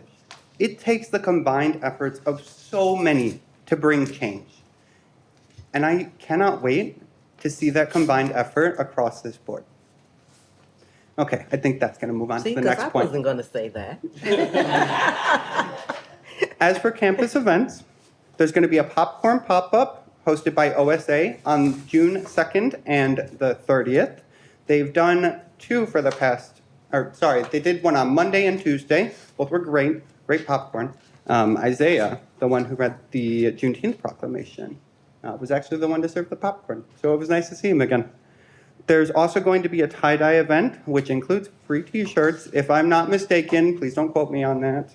It's hosted by OSA, and it should be in the Picnic Grove. And I think they have an alternative location planned for if there's rain, because we are getting too much of that. There are two planetarium shows, one of which is tomorrow. It's going to be Beyond the Sun. And then there will be one on the 27th, which is Cosmic Origins. I had the pleasure of going to a planetarium show. Oh my gosh, can I just say it is such an amazing space. I can see why they do field trips here. Really quickly, I wanted to highlight Empty Bowls, Asian Market, and the CCC recognition event. Empty Bowls had over $5,000 raised, and a whopping 227 individuals attended. Really quick, can we give the foundation a round of applause for that one? I mean, for Asian Market, there was food and drink, there were little trinkets, clothing, little yarn animals that were really cool. I loved it. And for CCC, the Student Advisor of the Year was Pride Alliance's own Patricia Bimfa. Student Leader of the Year was Kimberly Martinez, who recently celebrated their graduation. And the Club of the Year was Latinos Unidos. I think I hear someone in the background who may be a club advisor for LU. Thank you, Dean Cindy. For graduation, I'd just really quickly like to congratulate the graduating class of 2025. And I highlighted the CMOS First Generation celebration, where over 18 first generation students ended up graduating. I know Dr. Farmer was a keynote speaker there, and unfortunately, I couldn't be at the event itself. I was with Dr. Namuo, but it was very nice from what I've heard. As well as graduation commencement, so commencement 25, Olivia Reyes was the student commencement speaker, and Mary Lee was the Student Service Recognition Award recipient, both of whom I had the pleasure of meeting. And I know Mary personally. She has truly helped. She likes to say that you plant a seed in people and you help them grow. She has done that on so many levels across this campus. So I'm very proud of her, and congrats on the recognition award. That's going to conclude my very first trustee report. I look forward to seeing you all next month. Good job, Brenton.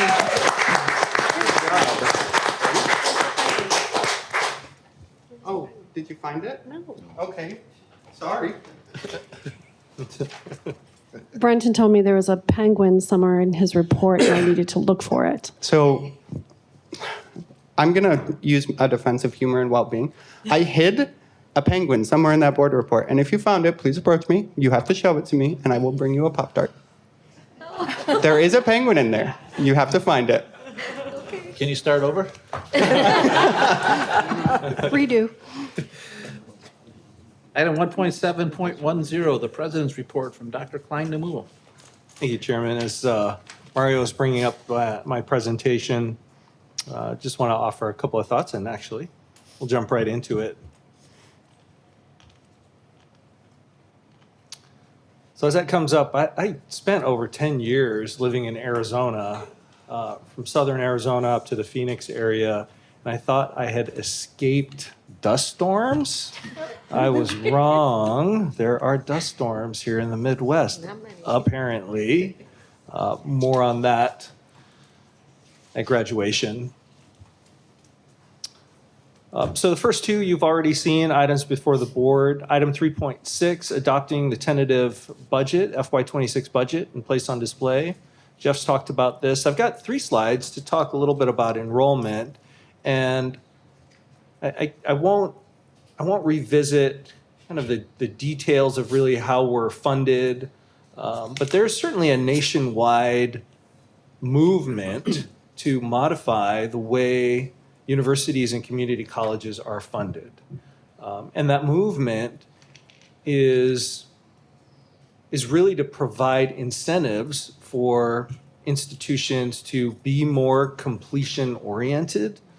So I know I'm speaking sort of broadly right now, but currently our funding model is enrollment-focused and not necessarily graduate or completion-focused. So states like Texas, states like Colorado are moving toward a funding model that rewards institutions who are really good at their completion strategies. And I do think that's where Illinois is headed eventually. That's not going to happen anytime soon at the community college level, but those conversations are happening right now at the university level as a result of a task force that was formed in 2021. We're starting to see, conversations related to funding formulas change to include both equity metrics and completion metrics. All that said, we're still funded based on enrollment, so you'll continue to see enrollment data from us. Our final spring numbers are looking very positive. We've talked a little bit about why our continuing ed and ESL program is seeing a decline. We've talked about dual credit, those year-long courses being allocated to the fall instead of to the spring as they have been previously. But tuition credit, and this is something that Jeff confessed to, and he makes no secret about, because tuition is revenue for JJC, and that number is certainly something to celebrate at 4.6%. So this is spring, right? So this is the moment in time toward the end of the academic year where we have data for summer enrollment and we have data for fall enrollment as well. So let's take a look at summer enrollment. No dual credit during the summer, but tuition credit is looking very positive. That's at about 3% there for the summer months. And we have summer classes that last different durations, but that number is certainly something to celebrate. This number is far too early to celebrate, but we're going to do so anyway, I suppose. The tuition credit for fall of 25 is 25%, so nearly 26%. We'll continue to monitor that, considering the uncertainty and some might call chaos at the federal level. My fear is that would have affected enrollment behaviors for the fall, as many students, who are planning to enroll in a college or university in the fall have really made that decision already or are very close to making that decision. So something to celebrate, but if you compare that number to the total number of credit hours we expect, there's still a lot more enrollment yet to happen. And by the way, that's not something that's specific to JJC. That is a community college thing where enrollments, students enroll up to the very last minute. Try to go through these quickly. I want to celebrate, of course, our new trustees, and I've done this on social media. Acknowledge our outgoing trustees as well. I want to just give a shout out to Congresswoman Underwood. A few years ago, she allocated some resources. I believe the number was $363,000 to support this vision to be self-sufficient, to move away from the small business development center model that's quite common across the country, especially at community colleges, and be more self-funded in a way. She had a chance to meet 5 or 6 businesses that have come out of the Entrepreneurial Business Center, businesses in mental health, in baking, right, in a lot of different things. And she got to hear their story individually. So it was really, really a great morning there at the EBC in a space really that she helped to create. So I just want to acknowledge Congresswoman Underwood's contributions. Romeoville campus, we had a Bring Your Own event in partnership with Representative Natalie Manley. And when I say we, not the president's office, our Office of Sustainability. So you'll see Maria in there, you'll see Ash Klinder in there, individuals that this board has come to know quite well. Over on the left-hand side, we celebrated Senator Capel, again, Representative Natalie Manley, and my good friend Michael Mutterer, the president and CEO of Silver Cross Hospital, an initiative that Senator Capel helped move forward the last legislative cycle to provide tens of thousands of dollars in test prep software for our students. So certainly, something we are thankful to be a part, something we want to celebrate. And I posted on social media that JJC celebrates all ability levels. And on the left-hand side, you'll see Dr. Brooks joined me. Dr. Brown is in the house today, so just want to acknowledge her. This is a partnership with Valley View Unified School District and their STEP program that they're staffing that kiosk there, providing coffee and pastries to our employees and our students at the Romeoville campus. What a great use of that space, but really, something to elevate and promote all of our students of all ability levels. Transition to the Plainfield STEP program or the P-STEP program. They have a presence here on campus. You've seen those students around doing anything from shredding to cleaning the cafeteria to taking out the trash, and they had a celebration, a showcase of all the different ways that they support JJC. So just want to acknowledge Valley View for their partnership and Plainfield for their partnership as well. We had our annual student art competition, and I wanted to take a picture with Dan here. If any of you get a chance to go down to the Laura Sprague Gallery, please. The picture doesn't do it justice. They're little, oh gosh, I'm going to get the term wrong. Chairman, I'll come back to me on that one. It's a beautiful piece of art that's made of metal. He's a welder. Individual pieces of metal all welded together and lit and on a wood foundation. Just a beautiful piece of art. We had Take Our Kids to Work Day. Kainoa, again, willingly joined me on stage. Kainoa never joins me on stage willingly. At the end of this presentation, I'll acknowledge our human resources area. Really just a cool thing that we do. We spend so much time at work. We give so much of ourselves. If we can show our kids what we do at work, that's just a tremendous thing. So a way to appreciate our employees and also potentially plant a seed in the minds of our children. The student and staff basketball game, Trustee Harris, I don't remember what the score was. I can't seem to recall what the score was, so please don't ask me what the score was, but I can tell you that the staff did well. The staff showed out. And as Trustee Bottomley giggles here, let me just say, we played against two All-Americans who next year will most likely be on a minutes restriction against the president's staff team. You know, in regards to celebrating all ability levels, we hosted the Lincoln Way Special Rec Center as well. They come here every year, and this is the largest open gym with the president that we have every single year. We have students come out, we have community members come out to get an appreciation for how difficult wheelchair basketball is. And by the end, we had blisters and we were cramping, but just gives us quite an appreciation for the athletic prowess of all of the athletes, the wheelchair basketball athletes. As Trustee Bishop referenced, graduation was quite an event. This year, we celebrated a record, the largest graduating class, as you heard me say on stage, 768 graduates. And Chairman, as I mentioned on stage, and I think I mentioned to you at one point, we must be doing something right, JJC community. So just kudos to all the staff who made this happen. And I want to give two special shout outs. So number one, the graduation committee. It's a big committee, so I'm not going to list them all.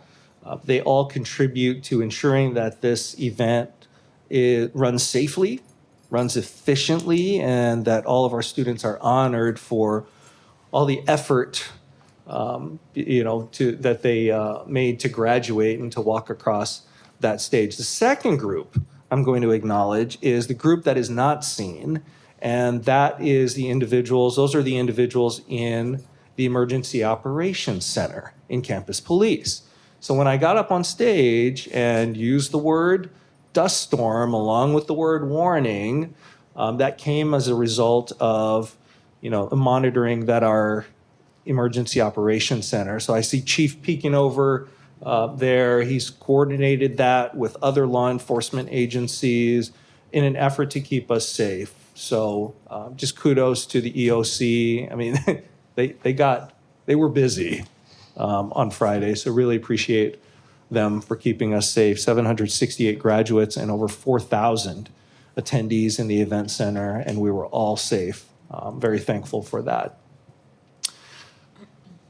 Grundy Economic Development Center Grundy Economic Development Council had their annual legislators breakfast. We were fortunate enough to have all of our electeds in Grundy County there.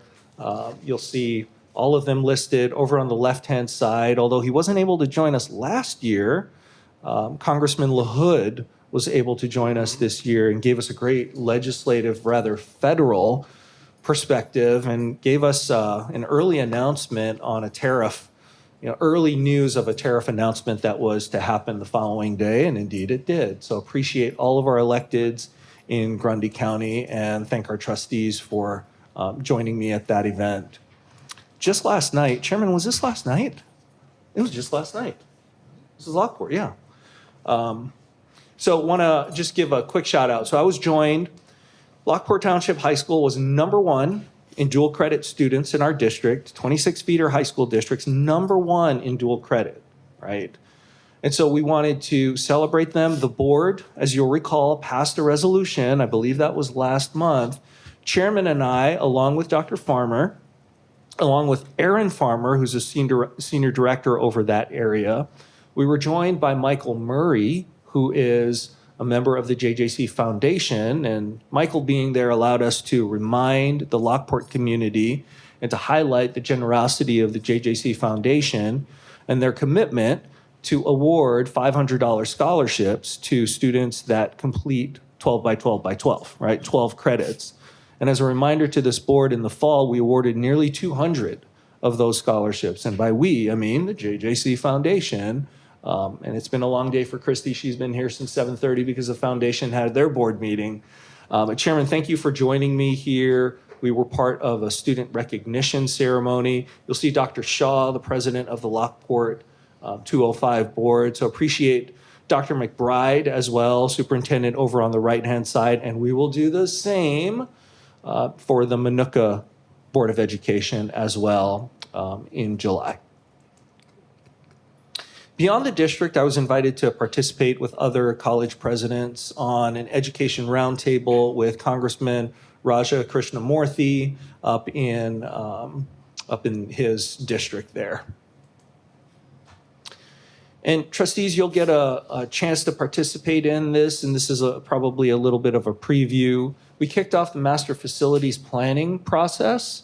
And Trustee Broderick, you got me thinking about, 10 years ago and how far the college has come, not only in terms of, programs, things we do for the students. I've mentioned the Student Wellness Center earlier.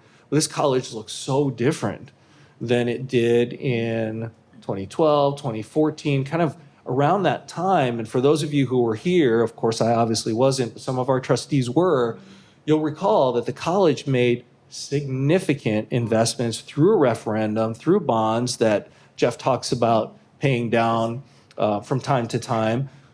I mean, significant investments. We're sitting in one of them, of course, the A building, the Health Professions Complex, not the Health Professions Center, was just an example, 125,000 square feet, $36 million facility. So the college has made significant investments, and I think many of those investments now are paying off. So just commend, the foresight and the vision of previous administrations, previous leadership for, investing in all these incredible facilities around us, and we're going to continue to honor that in all we do. Lobby Day, as Trustee Bishop referenced, and I won't steal Trustee Harris. I'll try not to steal Trustee Harris's thunder here, but I've got a video, I believe. And if Mario, if you could click that, I'd really appreciate it.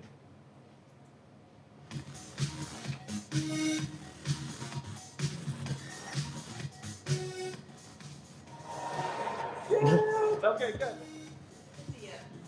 Thank you. All right. Awesome. Nice. Here we go. Thank you. Yeah.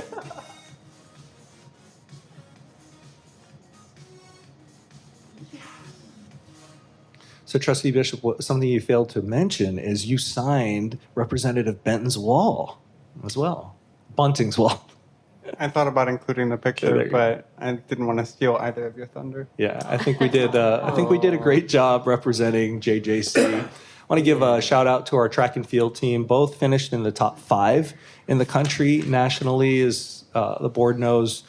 We visited them down in Bourbonnais, and in the lower right-hand corner, Nathan Cerletti was the Division III NJCAA Track and Field Athlete of the Year. He won 4 events. He won the 800, the 1500, the 5000, and the 4x800 relay.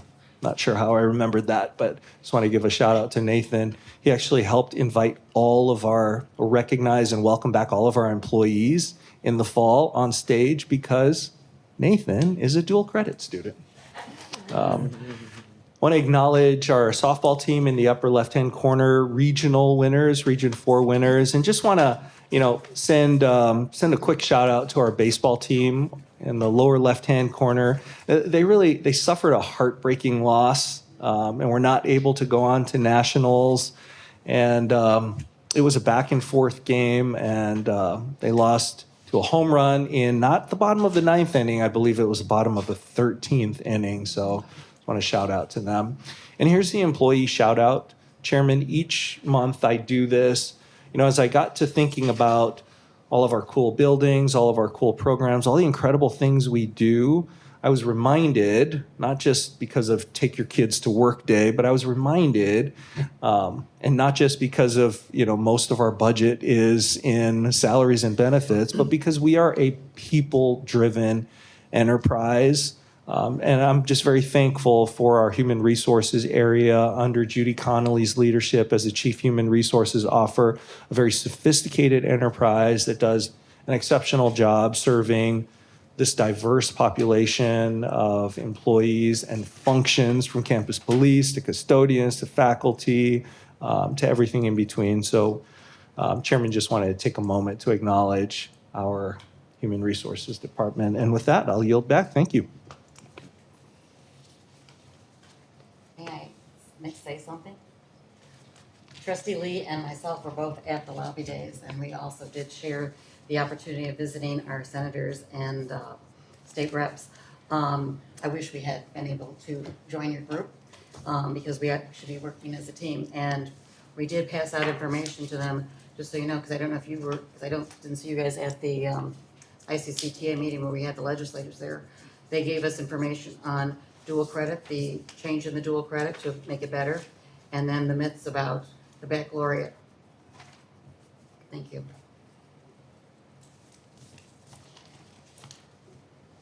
Okay.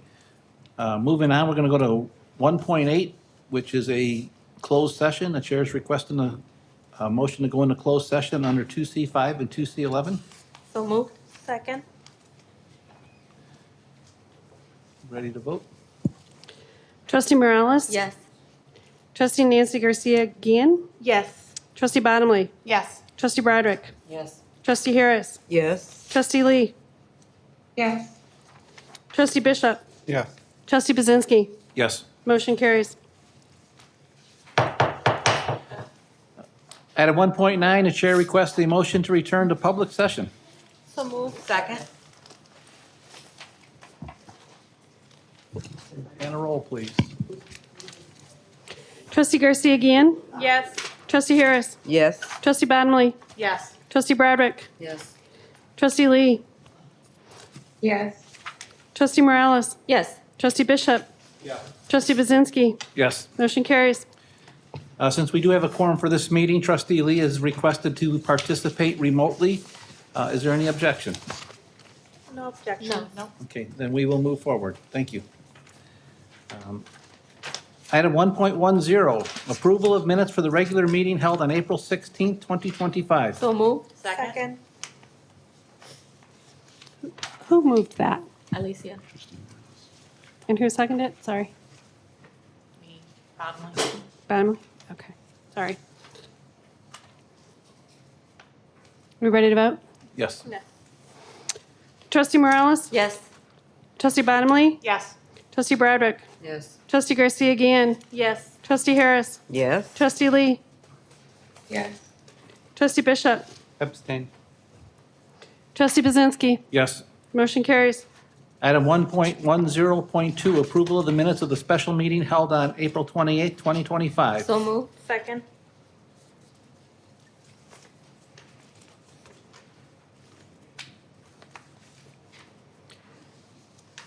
Trustee Morales? Yes. Trustee Bottomley? Yes. Trustee Broderick? Yes. Trustee Garcia Guillen? Yes. Trustee Harris? Yes. Trustee Lee? Yes. Trustee Bishop? Yes. Trustee Bazinski? Yes. Motion carries. Item 1.11, the approval of agenda for tonight's meeting. So moved. Second.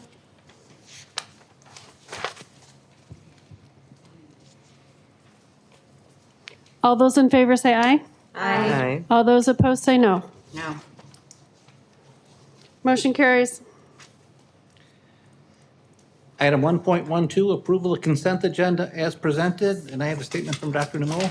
Chairman, the administration requests pulling item 3.6 off the consent agenda so that it may be fully considered by the Board of Trustees.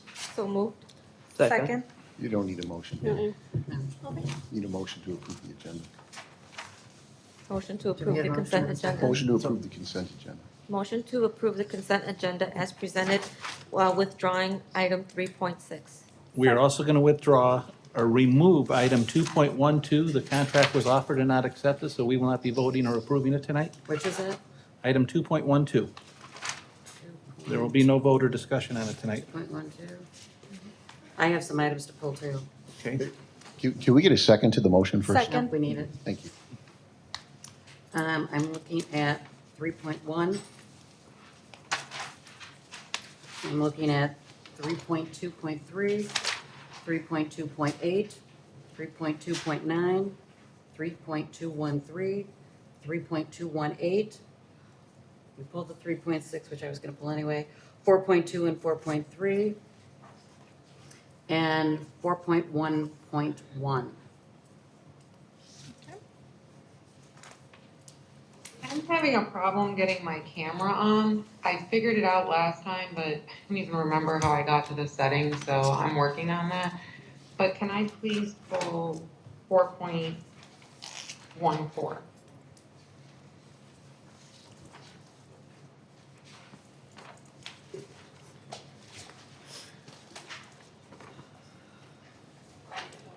Okay, we'll be ready If for a you could vote. have somebody from tech call me to help me get back to the settings for how to turn on this camera, I don't know why it keeps making me go to settings. I can hear you.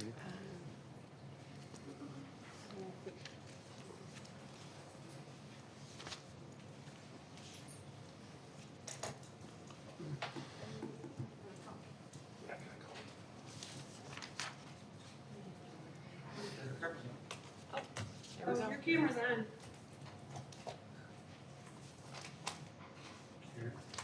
No, it's off.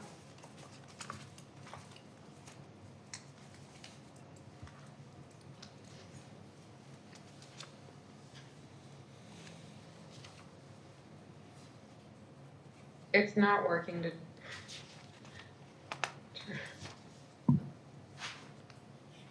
turn it towards me. You guys are just getting my couch, and now it's not working. Okay. When I try to flip it, it does this.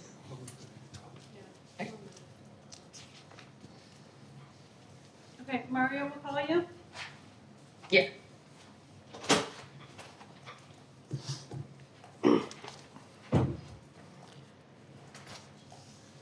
Now we're ready to vote. Yes, we're voting on the consent agenda without the items that were pulled. Trustee Morales? Yes. Trustee Garcia Gann? Yes. Trustee Bottomley? Yes. Trustee Broderick? Yes. Trustee Harris? Yes. Trustee Lee? Yes. Trustee Bishop? Yes. Trustee Bazinski? Yes. First pulled item, item 3.1, approval to pay the listing of bills for the period ending April 30th, 2025 as presented. So moved. Second. Discussion? Yes, discussion. Once again, I'm going to bring it up, and this is the fourth time I'm bringing it up.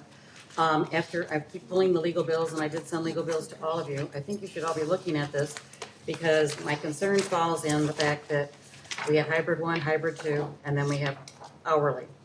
And I did pull out the one for Robin Schwartz to look at what our retainer fee would be monthly to come and do the general stuff, and looked at the review of what we had when we saw them in last May, and it was very detailed. We would have saved a lot of money if we went with a hybrid versus an hourly. So I'm going to ask, what is the general, again, this is the fourth time I'm asking. I'd like it on the agenda so that we can see and have that comparison, because right now, we're paying a fortune on legal bills. And I did look to see who the other community colleges have, and there's 16 community colleges that have the other firm, and I think it's a cost-sensitive issue that I'm very cost-sensitive with. And then I'm looking at other things on this, because when I look at the legal bills, and I each month ask for Dr. Namuo's his expense account, and I see on there that, yes, he takes the chair, the vice chair, the secretary, the attorney, and himself out. But I also see on the legal bills that we get charged while the attorney's sitting there. And I see all of the legal bills that show constant communication about the agenda, about everything that's going on. I'm confused. We never had any meetings like this. They were always on the phone, where the board chair would talk to the president to make sure everything was okay, and then the attorney would talk to the president to make sure everything was okay. I'm just looking at mounting of bills. I have never seen this. I think we should cut out the luncheon and just do the chair to the president or the chair to the attorney, because this is just getting monotonous when I see us getting charged all this money for this stuff. And that does bother me. And then there were other things that did bother me on this thing that I've asked in regards to when we look at the bills. Go back to that page, hold on a second.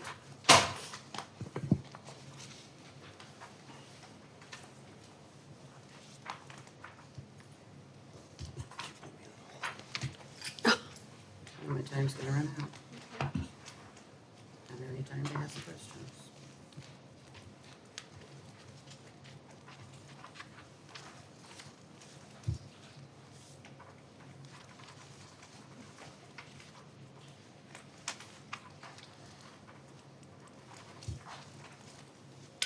The point of difference for 10,000 for the lobbyist. I mean, I know that the lobbyist, is this the same one that we agreed to 120,000 with? Yes. So we're getting charged monthly then, 10,000 a month? And this is the same lobbyist that showed up and went with them for lobby days then? Is that my correct? Okay, Broadway, you are correct. Yes. okay. Yes. And then I have one more question. I looked at the Danville Area Community College. It says Danville Area Community College lead membership for over 11,000, but I don't see it on this report. What would that be? I believe that's related to iGen, but it didn't we'll say we'll iGen on it. confirm. We'll confirm that.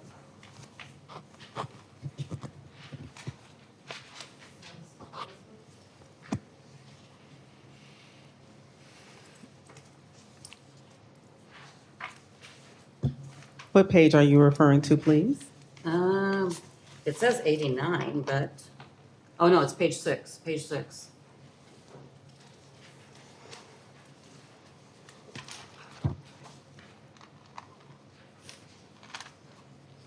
It says Danville Area Community College, Danville Area Community College lead membership. It didn't say anything about the gen, otherwise I never would be asking this question.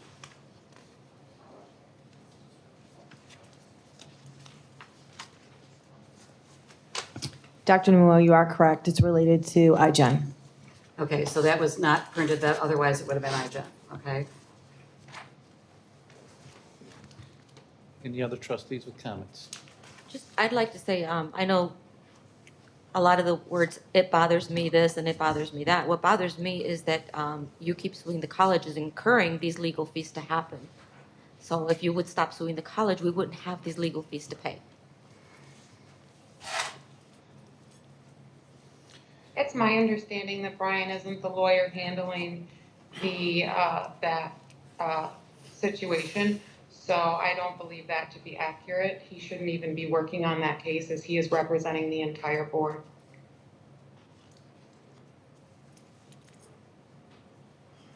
Do I get a rebuttal?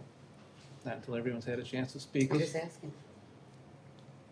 So, going back to the meetings that we have in preparation for preparing an agenda, going through the board book, you know, and Trustee Lee knows, you guys accused me for a year of all these secret meetings. Now you're telling me to start having secret meetings so I don't get a lunch out of it. That's what you're doing. That is what the No, it's meetings not. were. Yes, I'm talking. You never look to see the reason for anything other than the reason you want it to be, and it's gotta be wrong because Jim's involved. And Jim's got all these secret meetings, and Jim's got these exposures to the attorney and to the president. We get together once a month to go over the board book and prepare for this meeting. There are a lot of things on this. You, for 22 years, have seen budgets, you've seen board books, you know all of what goes on to making an agenda and doing this. So I'm sorry you're uncomfortable that we get together and actually have a conversation before we just run in here and go willy-nilly, so then you can nitpick everything I do wrong, which you do anyway. So the secret meetings we have are not secret, they're in public, they're on his expense report, you know who's invited, we have guidance from our attorney, we have Karen who puts the board book together, and you were the one who insisted that we start including the vice chair. So now that we include the, Meetings, right. so these are all your ideas. And now you're telling them they're wrong. She's telling me I should have secret meetings. This was all your idea for us to get together to include the vice chair that is just not Dr. Numuo and I. We don't do anything in secret, which is why we have the attorney and why we have Karen. And these meetings is the way that the president chooses his operations, and we're not going to micromanage the way that he chooses to manage this college.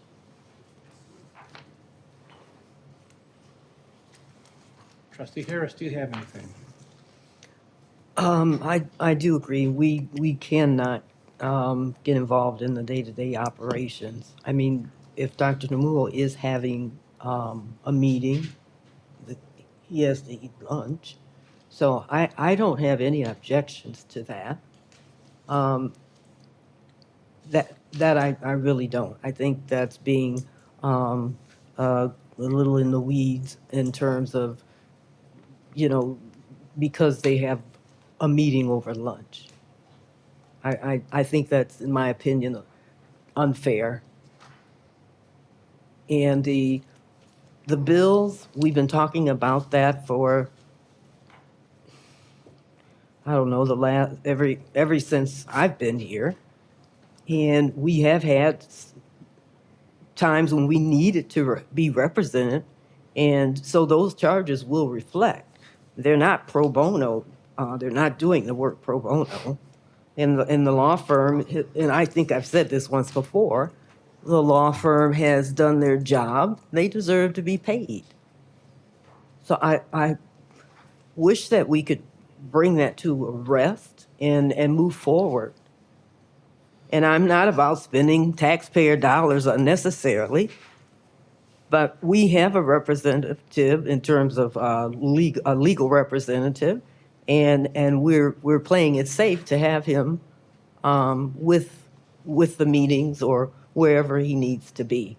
So again, I really, really wish we can bring that to a close, because some of it is definitely unfair, especially the lunch. Everyone has to eat lunch. So that's, Trustee Garcia. Not at this time. Okay. Trustee Bishop. I have no comment. Your rebuttal time. Just so we know, the reason I bring it up is because the expense that we have is, the KGG is not a higher education attorney. We have a higher education attorney that it is. And if you look at all the time spent versus what the cost would minimize down to having a higher education, which we did approve back on May 23rd of 2024, we should move forward with that because we need to cut expenses, especially if we're going to increase the budget. We need to decrease some of these things. And if you're going to do a lunch, bring the sandwiches in and meet in his office. There's no reason to be out in public, meet in the office. Yes, I did recommend the vice chair to be there, but I did not do in any fact say that you were secretly meeting. I just said it was good to have the vice chair there because the vice chair, in case anything happens to the chair, should be well versed. It wasn't saying that you were secretly doing anything. I just felt that there was a need. As the vice chair for 6 years, I felt there was a need in case anything was a backup, that we were prepared for it in the position that we are. That's what it was, nothing more. And it was nothing to bully or anything out at all. I don't want you intimidating and identifying that. That wasn't the purpose. I just want to see cut costs. And if we're going to be doing a luncheon and we're being charged at the same time, and we're picking up the bill, I have a problem with that, Jim. And I'm very cost sensitive, and that's it. You are not cost sensitive when you filed 7 complaints to the Attorney General that Trustee Lee was wrong on. They were all responded to by Brian. He's had to go through tapes, respond to the request from the Attorney General's office, and defend this board. Point on of lawsuit- order, Budzinski's time is not running. He doesn't need, point of clarification, he doesn't need time. As a reminder, he's the chair.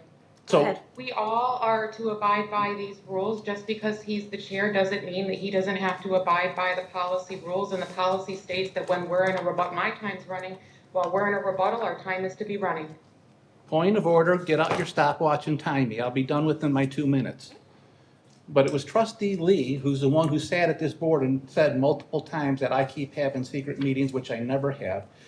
He is responding to all these Attorney General complaints that you have filed. They have gone back and forth.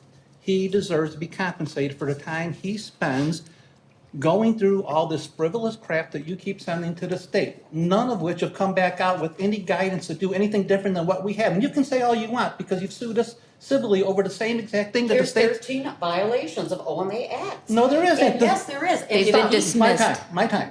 Your time's up. No, it isn't. I still got 36 seconds.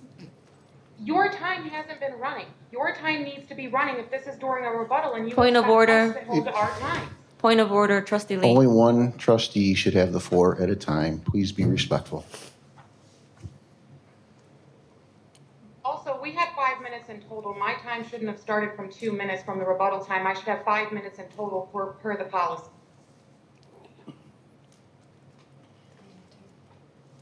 I yield back. My 1 minute and 59 seconds is up. Okay, can we take a vote, please? I would like to have my rebuttal. I would like to know in what meeting you said, I exactly said secret meetings. But it is Brian's job in order to inform all trustees and what's happening is that he is not communicating with Maureen and I, which is a violation of his contract because he is an attorney for the entire board and not just you, Jim, or the president who he, looked at the president's contract in order to see what Maureen was violating, which is where that study came out that Maureen and I were told by our lawyer not to participate in, right? So it has nothing to do with me saying you have secret meetings. You are not informing the board entirely. You are not, nor is the president, nor is Brian Copeman. You can stop running my time. If I stop talking, I yield back.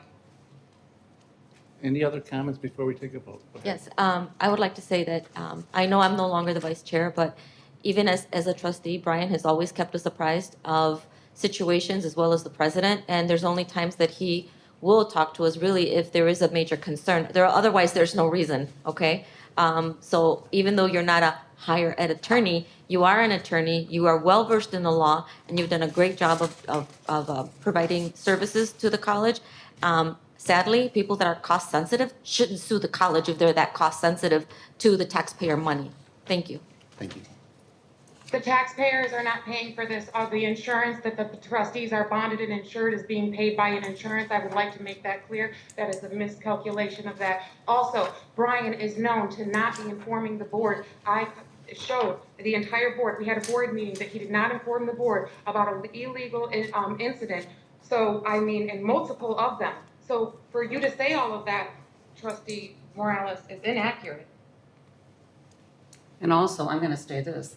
Those 13 OMA violations, when I asked about those 13 centuries that you guys decided to do on February 14th of 24, I had asked Brian if he knew about it. He told me no. But when I looked at the legal bills, it's all over the legal bills. And I understand that you and Dr. Namu and Brian were all coordinated and got Michelle to say it.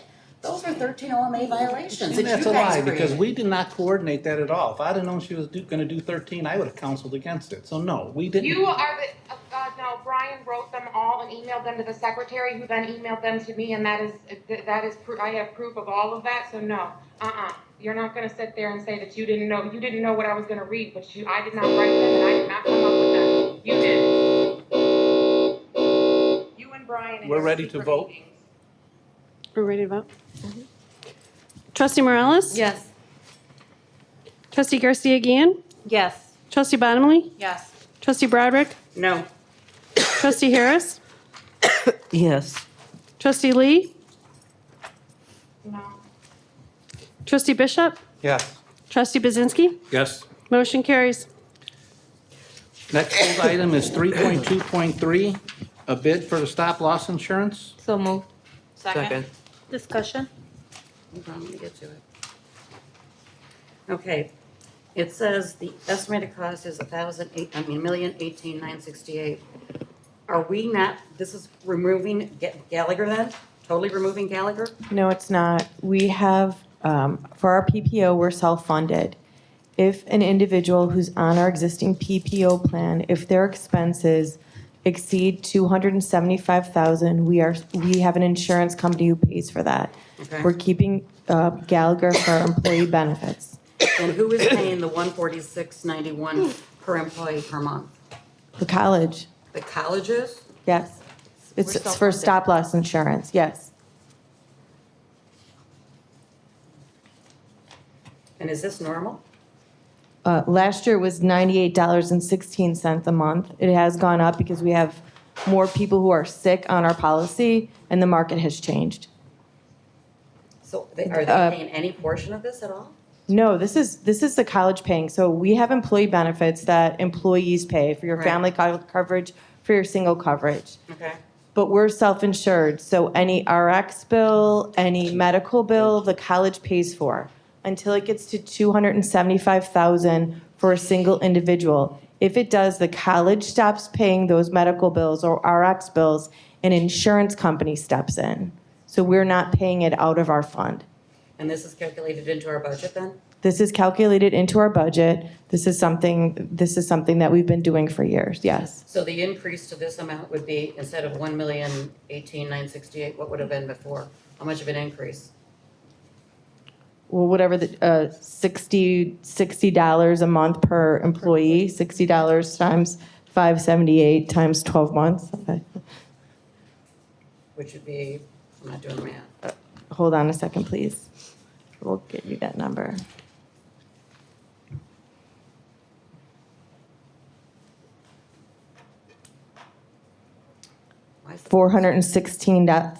$416,160. So 414 more? Yes, 416,000 more.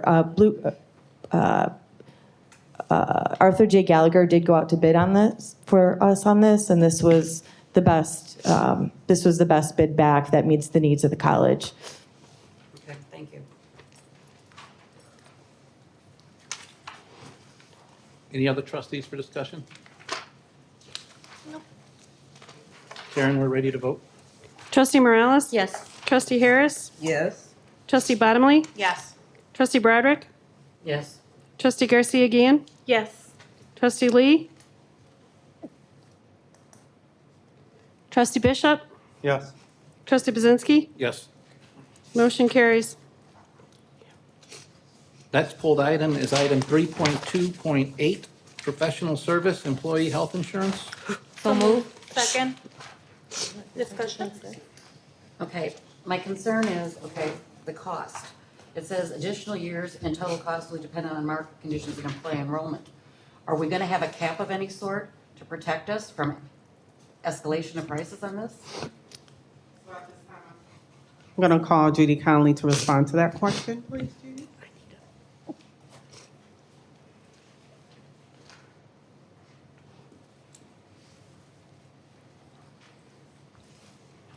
We are asking on this item for a one-year extension. And so we'll have to evaluate what the market and the quotes are at the end of the year for the subsequent year renewal. So Okay, there is so- not a cap. So then possibly we may go out for another RFP then? We plan on, in the notes, it mentions that our contract with Gallagher as the broker consultant is good through June of 2026. Right. So we would like to take Gallagher as the broker consultant out for bid first, so that would be spring of 2026. And then whether they're reappointed or we have a new broker consultant, they will take us out in early 2027 to rebid the administrative services, the HMO, and the other lines of services that we have in this. And this is for all the major medical, that, because years ago I kept bringing up that we should look at other sources, and you guys kept saying Gallagher was the best. So you guys have now are looking at other alternatives, correct? Well, Gallagher is, again, the broker consultant. Right. And we are self-insured, and most of the cost is the PPO plan. So the renewal in here, when we talk about an administration fee, that is for the Blue Cross Blue Shield network, Okay, for the PPO to be accessible to our employees, and then for them to process the claims. gotcha. So instead of us paying providers, we use Blue Cross to Okay. pay them, and then we pay Blue Cross. But Gallagher, as a broker consultant, helps us negotiate the contracts, make sure we're, setting up our plan design the best way, helps us determine the internal rates, what we need to charge back to the department. So I just want to make sure we're not confusing them. And then on the HMO plan, that is a fully insured plan. So we pay the premium and all the claims are paid. Okay. Like, we don't have that risk that we have with the PPO plan. It seems like the HMO is higher though, right? If I'm It looking at- is, because it's fully insured. Fully insured, correct? Okay, thank you. Any other trustee discussion? No. We're ready to vote, please. Trustee Garcia Guillen? Yes. Trustee Morales? Yes. Trustee Bottomley? Yes. Trustee Broderick? Yes. Trustee Harris? Yes. Trustee Lee? Yes. Trustee Bishop? Yes. Trustee Buzinski? Yes. Motion carries.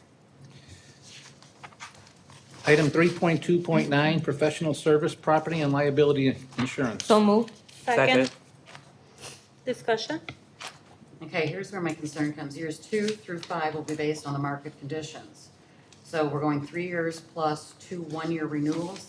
So I guess my question is there a cap on this then? There is not a cap. There is not a cap on this. This depends on market conditions. It also it depends on performance, loss.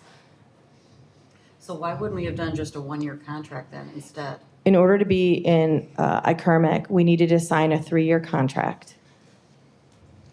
So there's no cap in the agreement at all that we signed for 3 years then? There is no cap in the agreement that we've signed, no.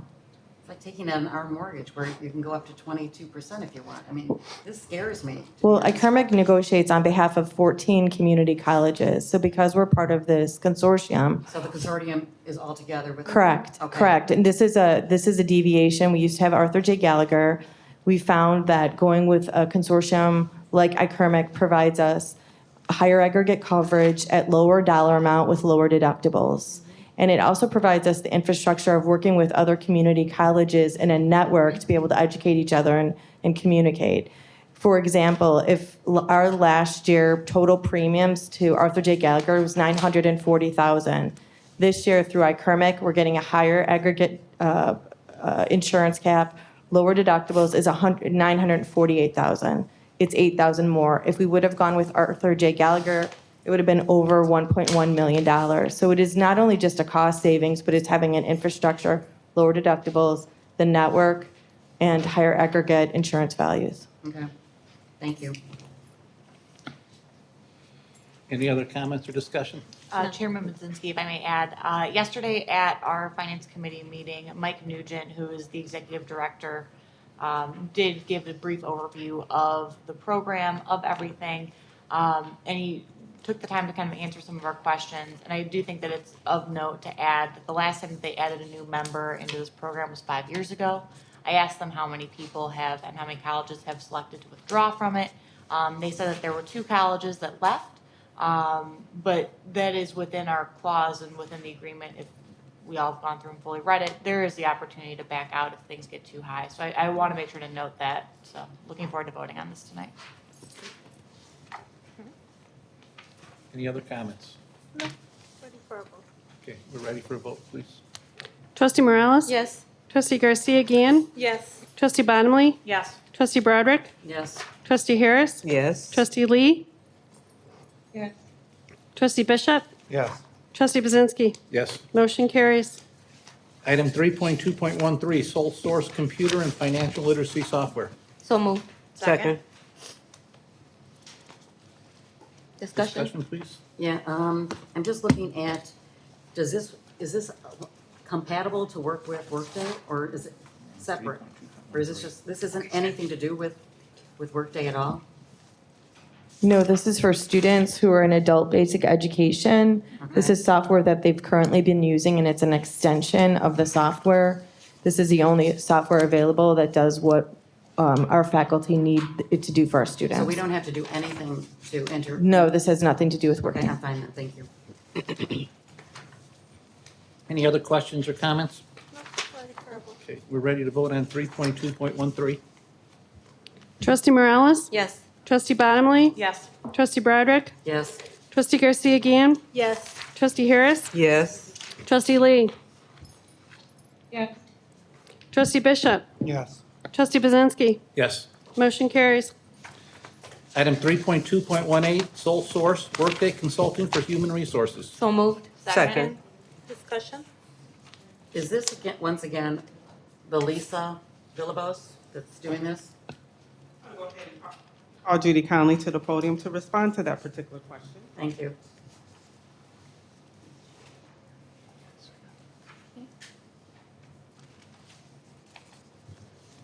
If you could repeat the question, I didn't hear the Is question. this once again Lisa Villabos? This is Lisa's company, yes, Aola And- Consulting. This is now 5 years we've had her, correct?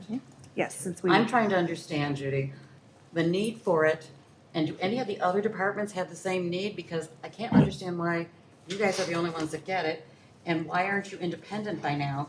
Because if Workday was so successful, why couldn't you be successful without having the need for this service? we continue to evolve in the Workday space. And there is another consulting company, Alchemy, that handles some of the needs of the college and help desk tickets and things like that for Workday. There was a major transition from responsibilities that were held by IT to HR to financial services. I think Jeff could agree, to business and auxiliary services.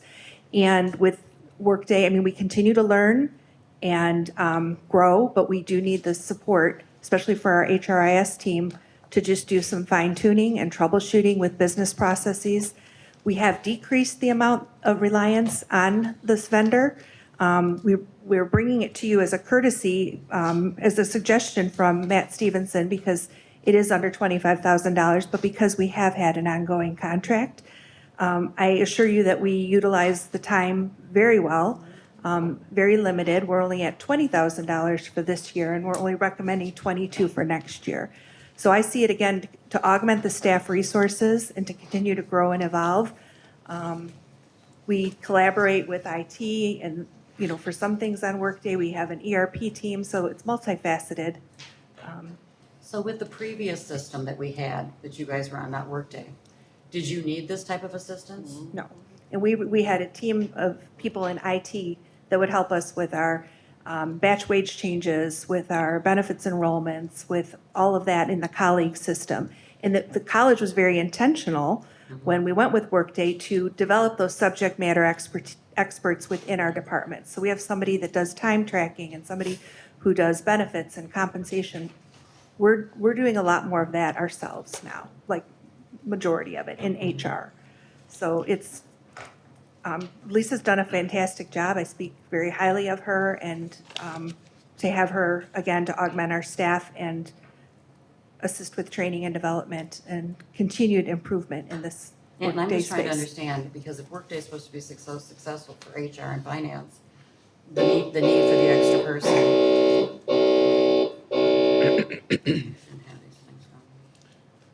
Any other questions or comments? I'd just like to say thank you for all the work you're doing. I have a background in human resource management, and I understand there's many branches to human resources, right? There's the employee benefits, there's the payroll, and everything else that you do. So just seeing that you're presenting a lesser amount this year, and then it'll decrease for next year. So I think that is being very fiscally responsible.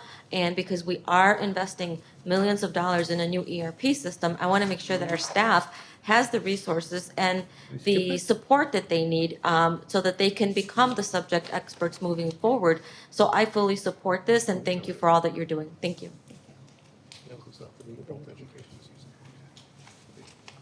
Any other comments or questions? At this time, Trustee Broderick will still have 2 minutes left for rebuttal. I'm good. Then we are ready to vote, Karen? Trustee Morales? Yes. Trustee Harris? Yes. Trustee Bottomley? Yes. Trustee Broderick? No. Trustee Garcia again? Yes. Trustee Lee? No. Trustee Bishop? Yes. Trustee Pazinski? Yes.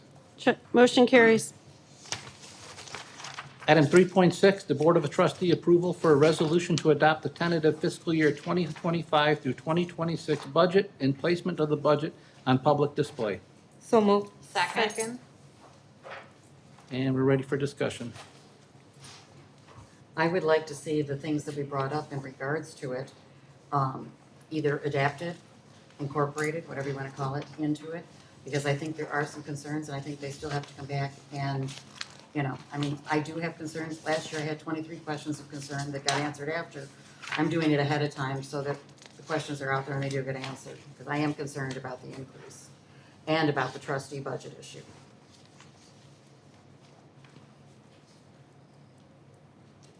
Do we have any other questions or comments?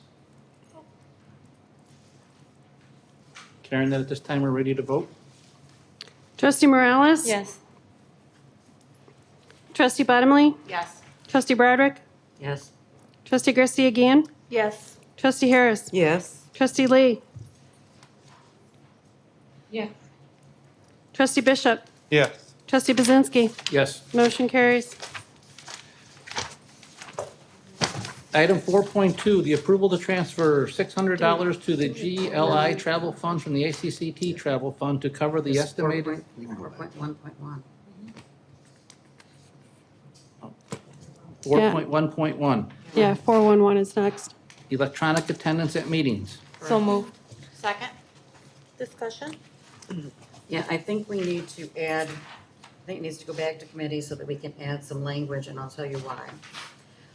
Let me pull up my thing that I'm gonna read to you. Yesterday, there was a finance meeting, and according to the Illinois Community College Act, the student trustee is a non-voting member and shall have all of the privileges of membership, including the right to make and second motions and to attend executive sessions, other than the right to vote.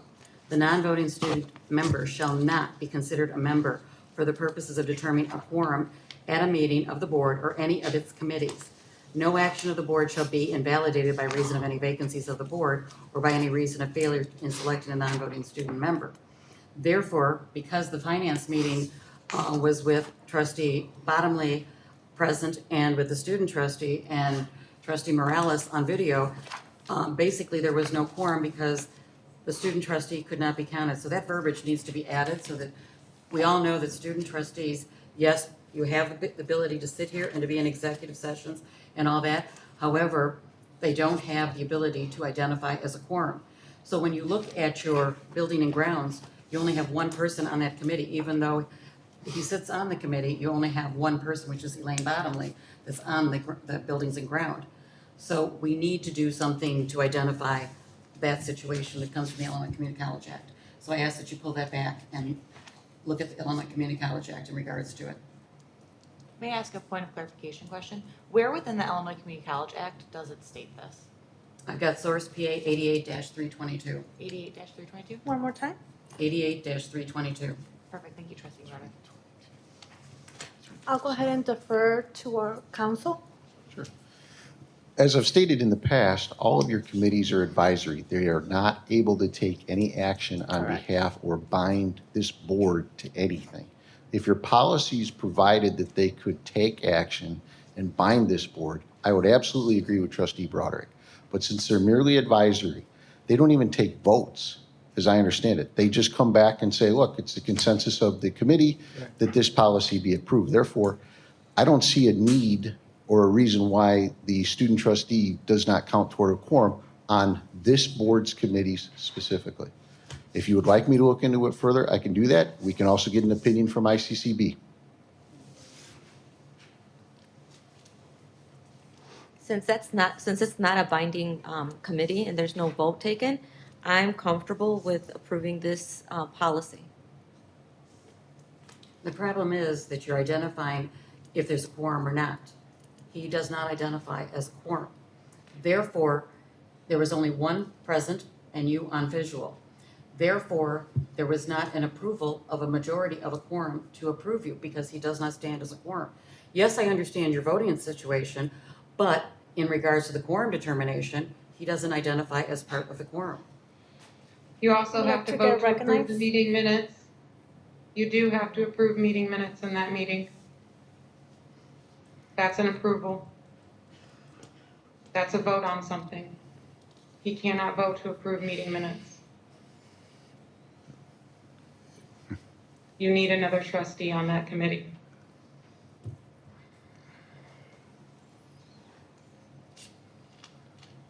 Trustee Garcia, you have something you would like to add? Yes, but I think, oh yeah, I remember. I think trustee Broderick, you're missing a point of just what Attorney Kupman provided regarding the difference in the definition. So again, I'm not sure where the confusion is. For the purpose of an advisory committee, the student trustee would count towards being part of the quorum. Therefore, in the example that you mentioned for the meeting that just happened yesterday, they would have met the criteria. So your statement is incorrect. If you want to violate the Illinois You Community said you were College trying Act, to speak? I'm doing that. Okay. If you want to violate the Illinois Community College Act, which was looked up and shown yes, you are violating at that if you're not going to correct policy to include it. And that's why I said a higher education council would be much better, because that's where it came from.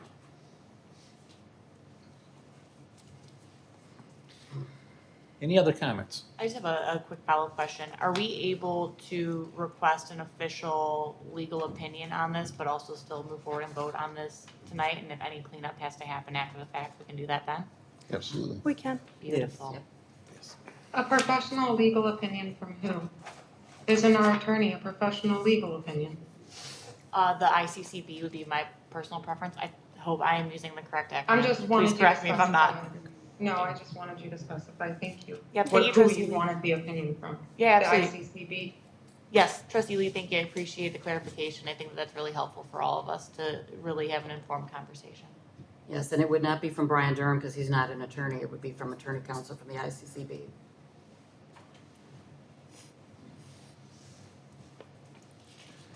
I believe we are ready to vote.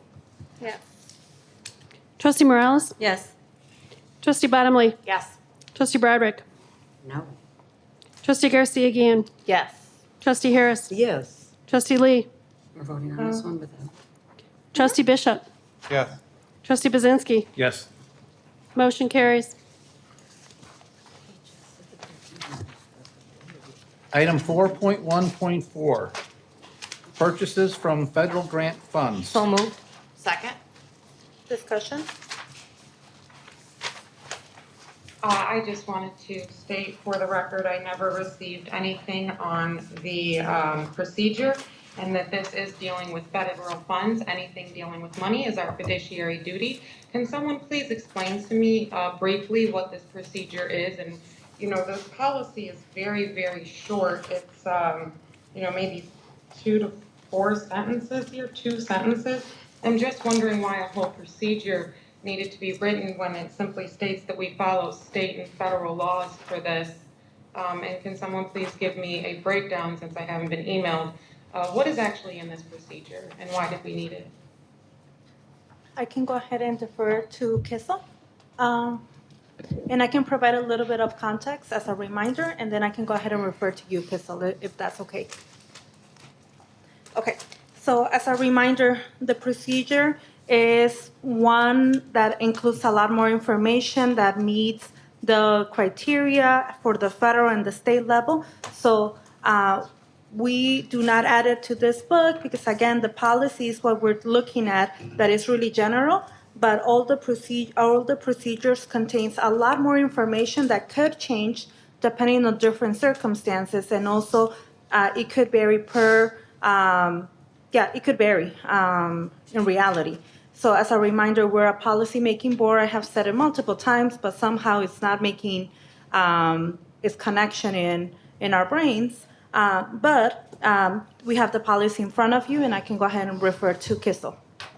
Oh, one moment, just a rebuttal really quick before we move on to Kissel. It is connecting in my brain. Thank you very much. I would like to note that this policy was adopted in 2016. That would be 11 years ago. There's never been or needed a procedure to be added. And this procedure is being kept, you know, under the wraps for not being sent to trustees, along with many other procedures, which doesn't follow through with transparency, right?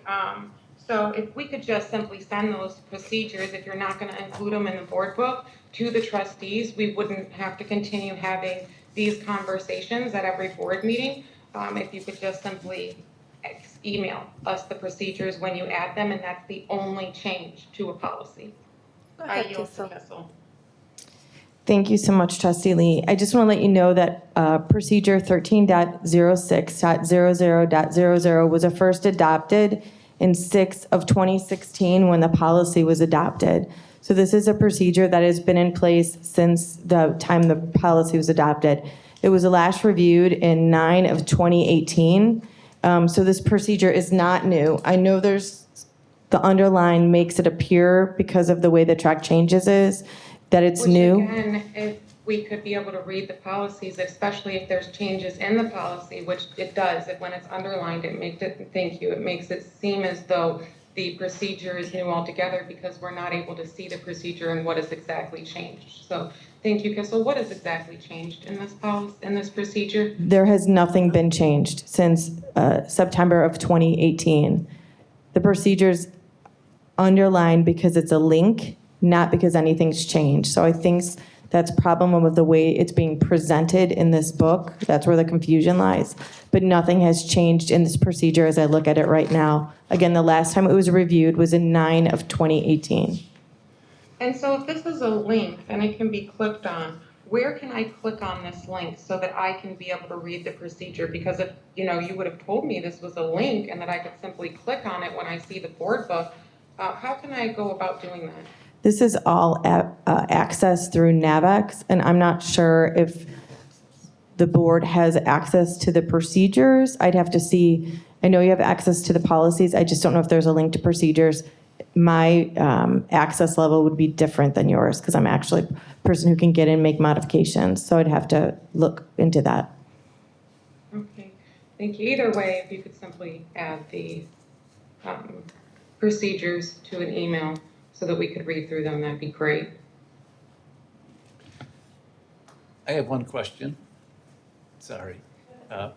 That's okay, Chairman. Purchases from federal grant funds, is that a category that's audited through SICIT when we get audited? Yes. Okay, so SICIT does audit all of our grants, especially federal grants. So we have a fail-safe in that we are going to be audited, so, okay. Yes. That's all, then I'm comfortable with the policy. Any other comments or questions? No. Believe we're ready to vote, please. Trustee Morales? Yes. Trustee Bottomley? Yes. Trustee Broderick? Yes. Trustee Garcia Guillen? Yes. Trustee Harris? Yes. Trustee Lee? Yes. Trustee Bishop? Yes. Trustee Bazinski? Yes. Motion carries. Item 4.2, approval to transfer $600 to the GLI Travel Fund from the ACC Travel Fund to cover the estimated fiscal year overage. So moved. Second. Discussion of the ACCT account. I went through all of the itemizations of everybody that's used the money for that account. And I was the one that still had an 869.36 less than everybody else spending. And when I had asked to have that being used, I was told I couldn't. I think this is a little bit hypocritical, moving money, when if we just use a line item, this would not be needed for this one or the next one. Because right now, you guys, if you look at the budget from what was last year to this year, there was a 46% increase in spending. 46% increase. Why don't we just go to a line item where everybody identifies what they want to do and where they want to go, and then the board approves it at the June meeting so that we don't have to go through this? Because when we look at all the cost factors that are out there, the reason you have such a high cost, and I'm gonna say this, and please don't take offense to it, Diane, Trustee Harris, but I'm still, you got, when you look at the 3907.33 that went to Hawaii for Diane, I'm still trying to figure out why Diane went, because she went to Seattle.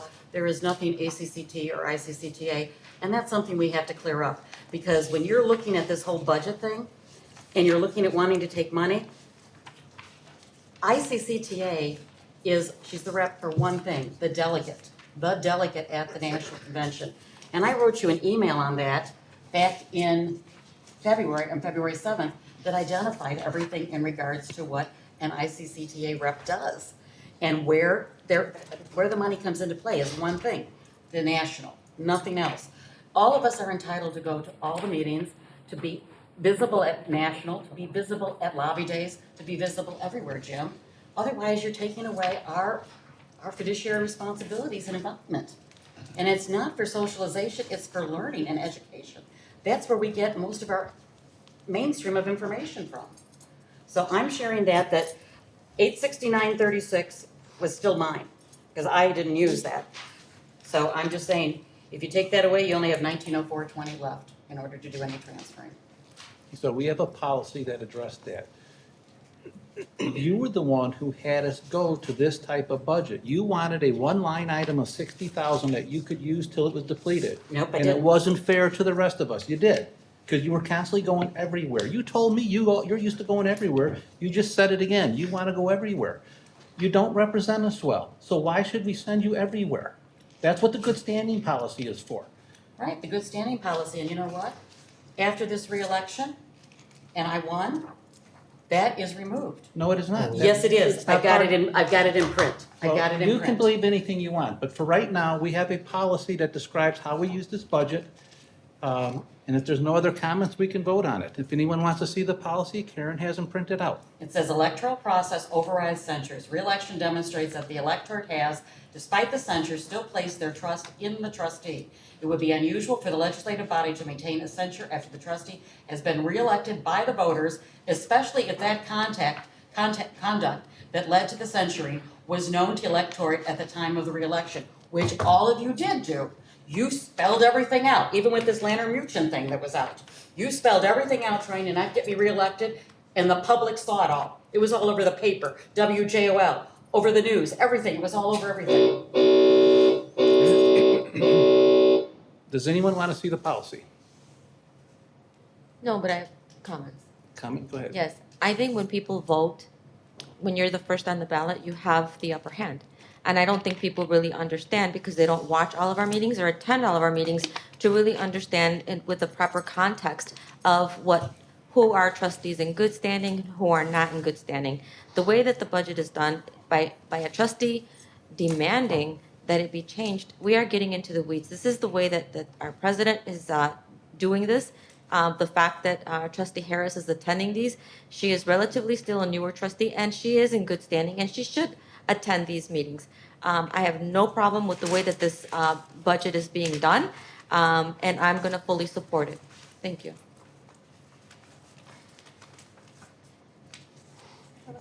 Yes, go ahead.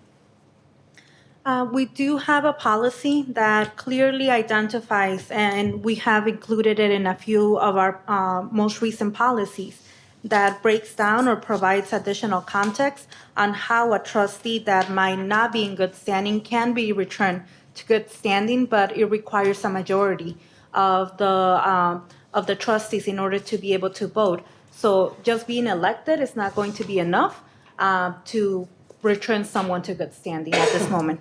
Thank you. We are ready to vote. Can I have rebuttal? a comment. With that, I have a comment. go ahead. I would just like to make note that we lowered the trustee budget this year. We have to keep moving funds we're done. around. I don't, I believe we did, that was last year, so that's not in this year's budget. But we have to keep moving money around. I would say I know we upped the student trustee budget.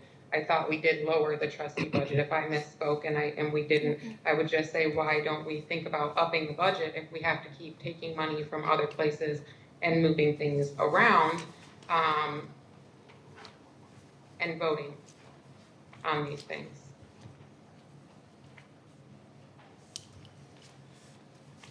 We are ready to vote. I had a rebuttal. What's your rebuttal? All right, in accordance with the ICCTA, all trustees of member districts are encouraged and eligible to take part in the work of the association, to serve in all capacities and to participate in all meetings of the association, which means all of us are entitled. And yes, the censure is removed when you are reelected. Being on first didn't make any difference. I had everything all over the paper. And I had everybody How is this contacting me. relevant to the matter on hand that we're discussing? Pardon me? I would like to understand how your discussion right now, what you're saying is relevant to Because- the exact item 4.2 approval, the transfer of the GLI travel fund to the ACCT. Because I'm saying that I still have $869.36 left on my ACCT portion, which has not been used. I don't want to see it transferred because that was still entitled to me. And I asked Jim for a line item so that we could all put in what we wanted to go to. When I look at the capacity of all that have gone, it's only been Diane and I that have gone to active participation in the ICCTA. Since I came on in 2015, I got involved. I liked it. It wasn't because it was something that I wanted to blow the budget on. It's because I was asked to be involved. And I got involved and I liked it. I think Diane likes it too. And it's because I got the education award. Everything comes together. You join your groups of your community colleges and it makes you a stronger person. And yes, I'm still very good at talking about JJC in public too. We are ready to vote.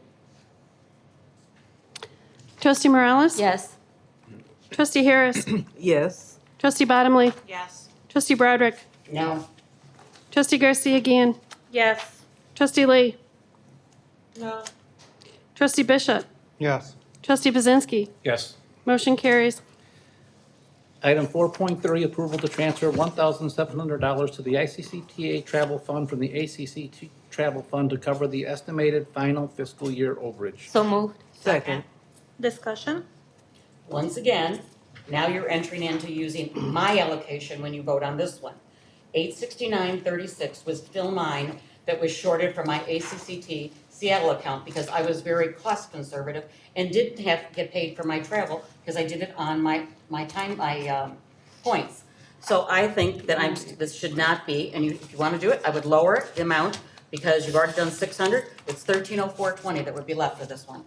And there should not be the need to do this if you did one line item and didn't put all these different things out there, because it doesn't make sense. The other colleges don't do it.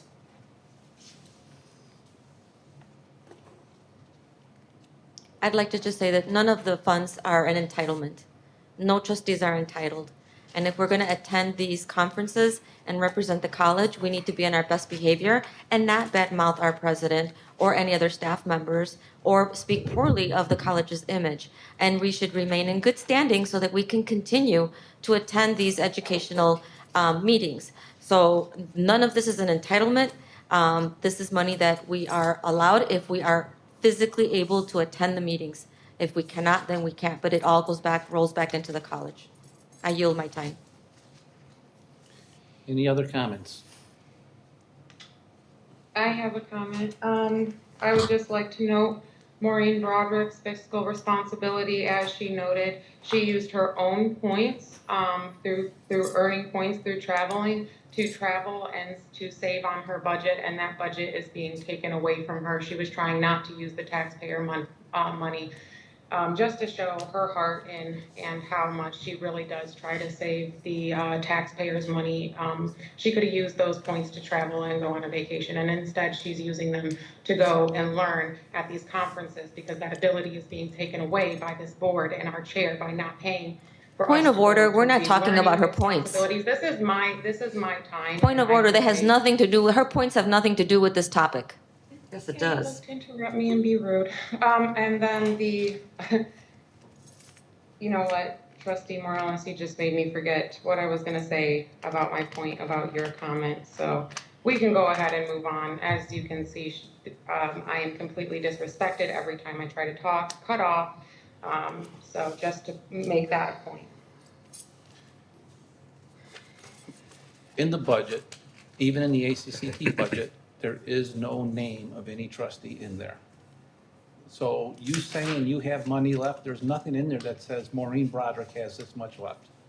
We are not taking any money away from you. You said for each trustee on the list says $37.50. I did not spend $37.50. And we You said- appreciate it. We acknowledge, she acknowledges it. We commend you on that. However, it's not, it says there's a purpose of that not becoming a slush fund. You can call it anything you want. It's not money that's owed to you because you didn't use it. In our policy that I asked, we have a policy that directs us what to do to make our funds match. We cannot give Karen Kissel any budget with a negative number in there. The board spent it, the board's got to allocate it. It says right in there, when there's an overage reported to Karen, Karen to contact us so that we can do exactly what we did, put it on the agenda and fix it before we give Karen a negative budget. So that's all we are doing. We're doing it by policy. Now, if you'd like, we can get you the policy. It's 20 feet from you. But it's not your money. I am saying this, when I did not spend that money, and then I asked, because I went to an ICCTA meeting that I was told that I'd have to pay for, I said, can't you move that money over? And you said, no, we can't move that money at all. That's got to stay at the ACCT level. So now you're moving it. So I don't understand, Jim, the logic. I'm trying to Because understand you the logic. ask for money in November when our budget goes to June of the next year. You have to allow everyone else on the board to do their travel as well. The one budget was Seattle, Hawaii, that's all ACCT. So it doesn't matter that you had money left over. It has to stay in the ACCT budget till we're out of ACCT events, and then it becomes overage. And we can use it somewhere else. So then why did you allocate money for one person to go to Seattle and Hawaii for the GLI when it was either one or the other? Because the three of them went out to present. That's what? The three of them went out to present. They went out to present? Yes, and they reported it on the last board meeting. You saw the three of them in front of the rooms presenting. Okay, but why, when you said it's either one or the other? Because the three of them went out to present. Just like you say you should get to go to do this because you're the former president. You have all your rules that you keep making up and that you expect us all to follow. That is why that budget is now spelled out by line item, and I do thank Karen Kissel for working with us on this. We have policies that address all of this. Let's follow the policies and quit getting into emotional, you owe me money stuff. I'm not into Point of emotion. order again, his time is not running, so he just gets to belliger or berate Maureen and not get time for it. That is inappropriate. He has to be treated like all the rest of the other trustees. You have to run his time. He has a timer on there for a reason.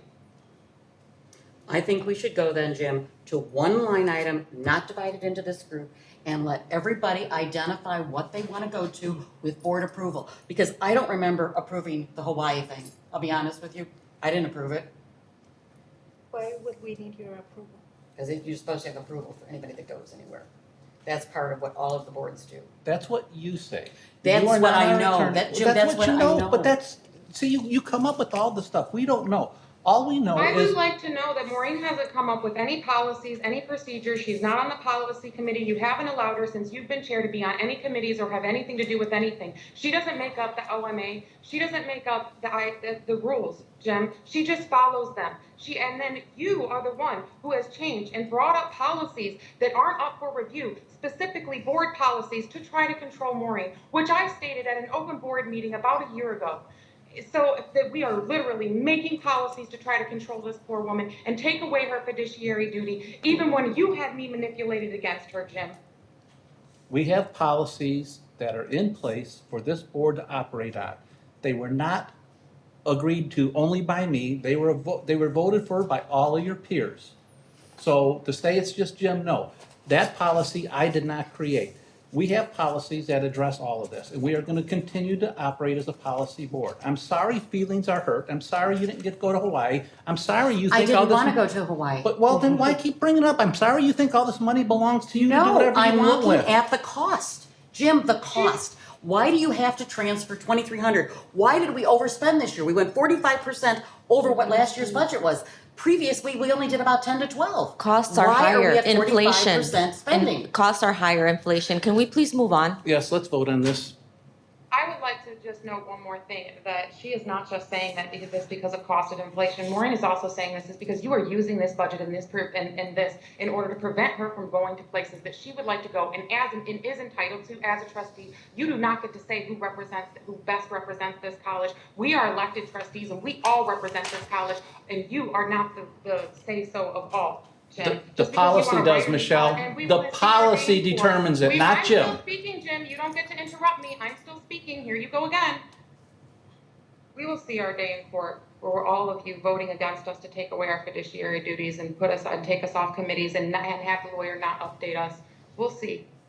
Thank you. This is why we have a lawsuit against the college, not for monetary reasons. I would like the public to know we are not suing for monetary reasons. We are suing for OMA violations and how they are inappropriately running this board or illegally running the board through violating various OMA and state statutes. Okay, we're ready to vote. Trustee Morales? Yes. Trustee Harris? Yes. Trustee Bottomley? Yes. Trustee Broderick? No. Trustee Garcia Guillen? Yes. Trustee Lee? No. Trustee Bishop? Yes. Trustee Bazinski? Yes. Motion carries. Item 5.1, representative to the ICCT ACCT, Diane Harris. Okay, clicker. Oh, should be over there.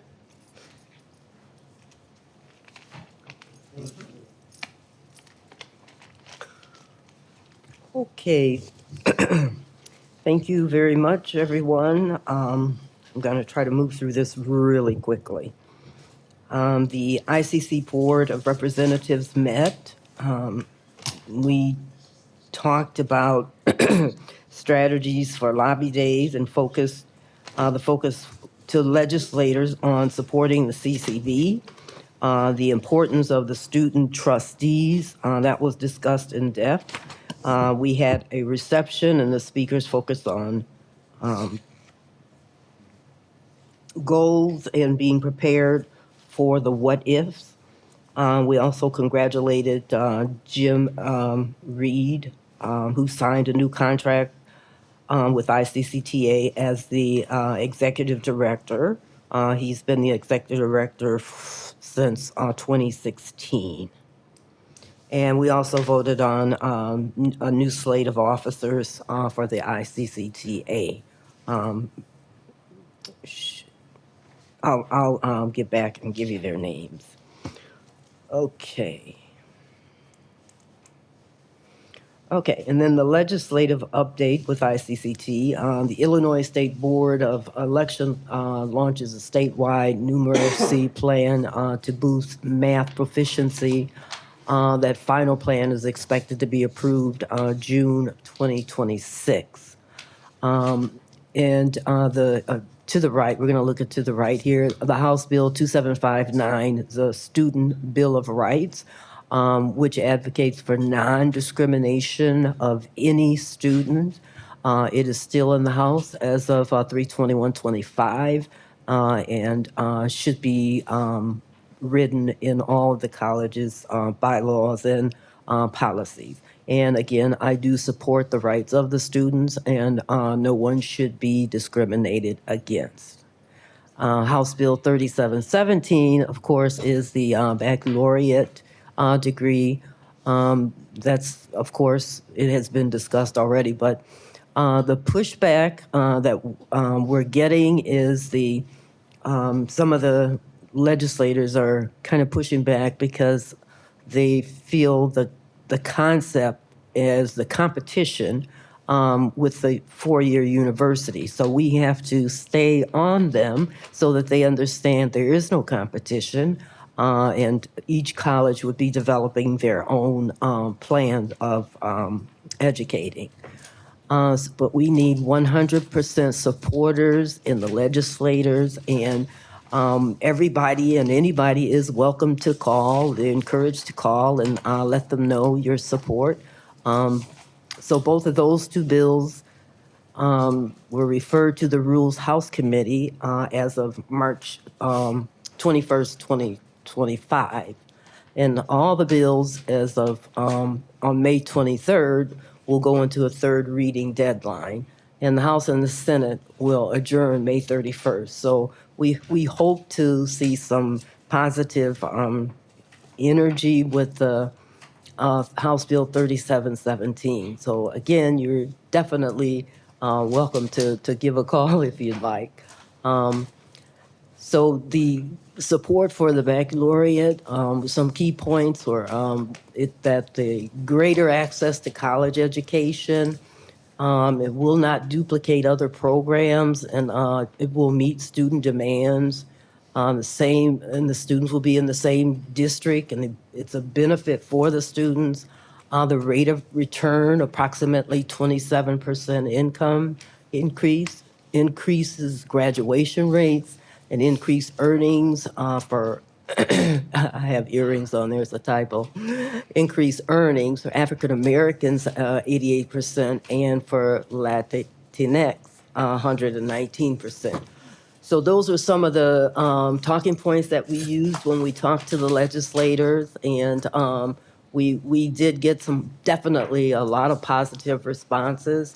If you look to the right there, these are some statistics that came from the Illinois Community College Education Program, and they were trying to share with you that with a community college education, the rates of pay are shown in different capacities.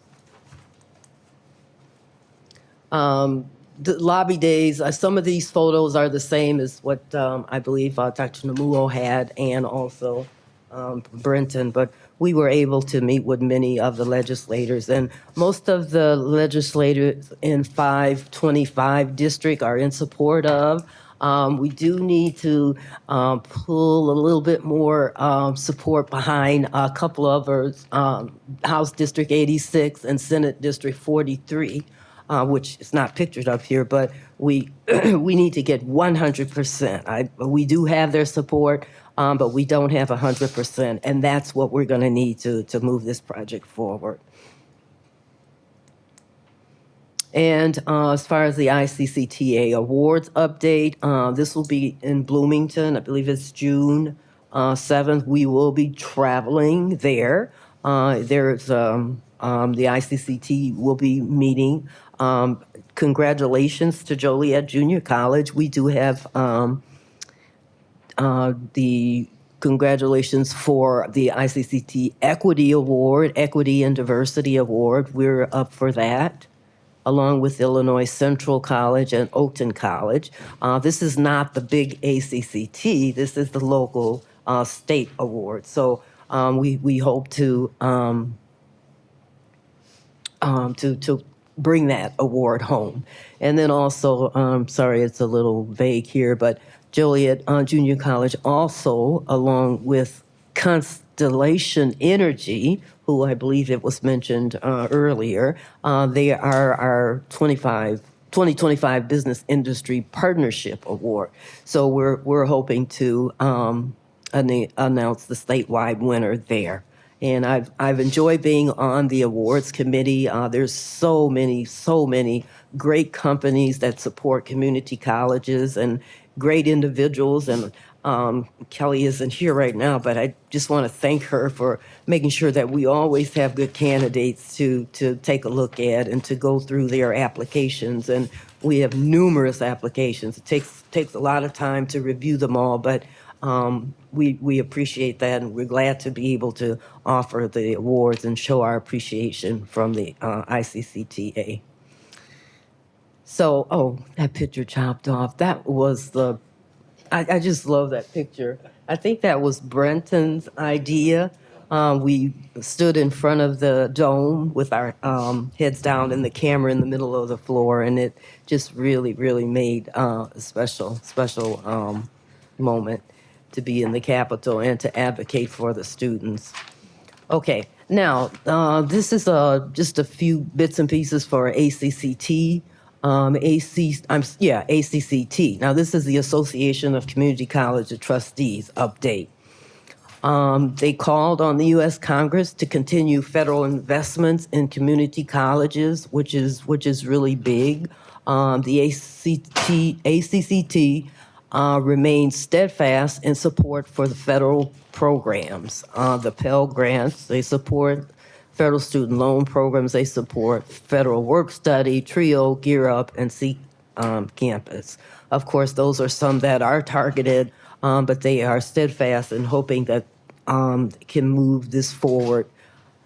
And so the ACCT is asking the voices of the community colleges and leaders to reach out to your congressmen and congresswomen. And I have the link up there if you just have some time to do that. You maybe forward it to friends or what have you. But that's it. That's it for the ICCTA and the ACCT. And then I have some other updates for trustee response. Okay. But I yield back my time. Okay, thank you. Item 5.2, trustee updates. I'll start over here with trustee Morales again. Sure. I just want to thank everybody for sitting through these long meetings with us and for being patient. And just like how Trustee Harris was mentioning, if every member of the school could please go to the link and write your congressman, congresswoman, send them a notice to support and advocate for the federal funding, especially for our TRIO grants. Those are super important to our students. The most underserved, marginalized students really need these. All of our students do, actually. So let's please, everybody that works at this school, it would behoove us not to advocate for this. So I know as a non-paid member of this board, but just someone that really believes in education and what community colleges offer to our students, I'm going to be writing before this week is over to my senator and congressperson and everybody else that I can.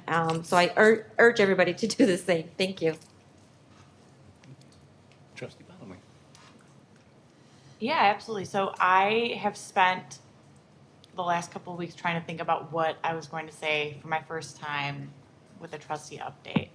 I'm not like a pre-written response person, so like I have some ideas and I hope that I can string them all together in this time.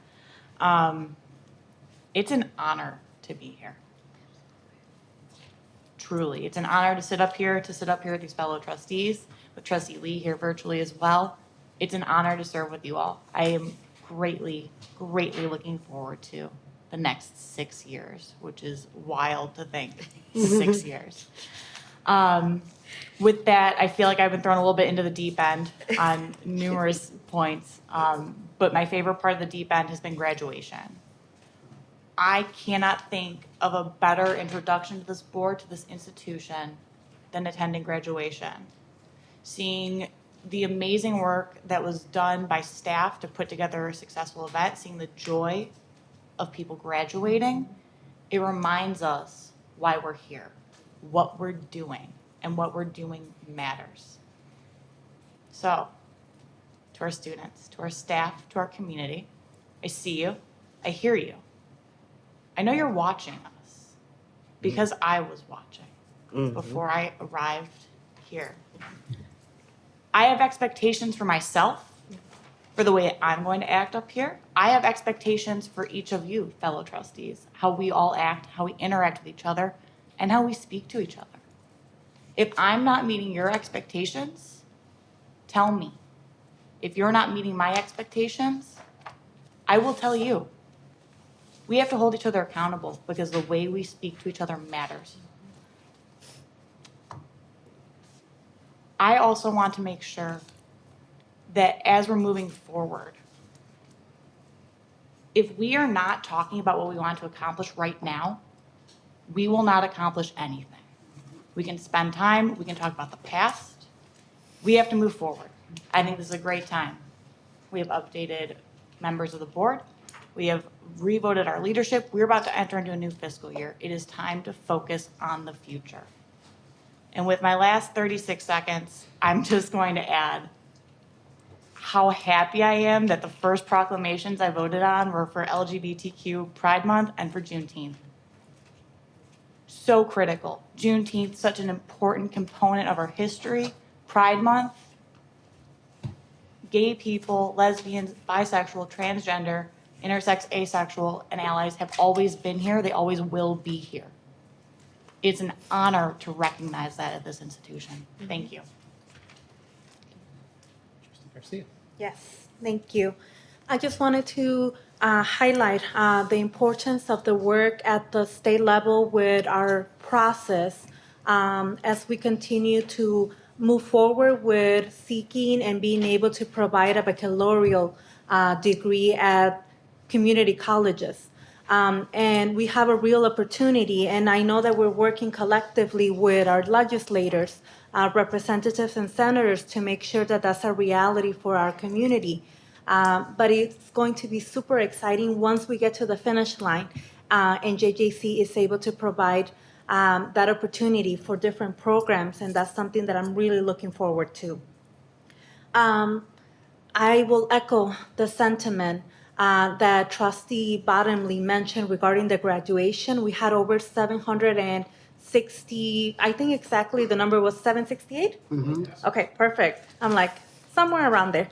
We had 768 graduates that have gone through so many things in their life in order to be able to actually make it to graduation.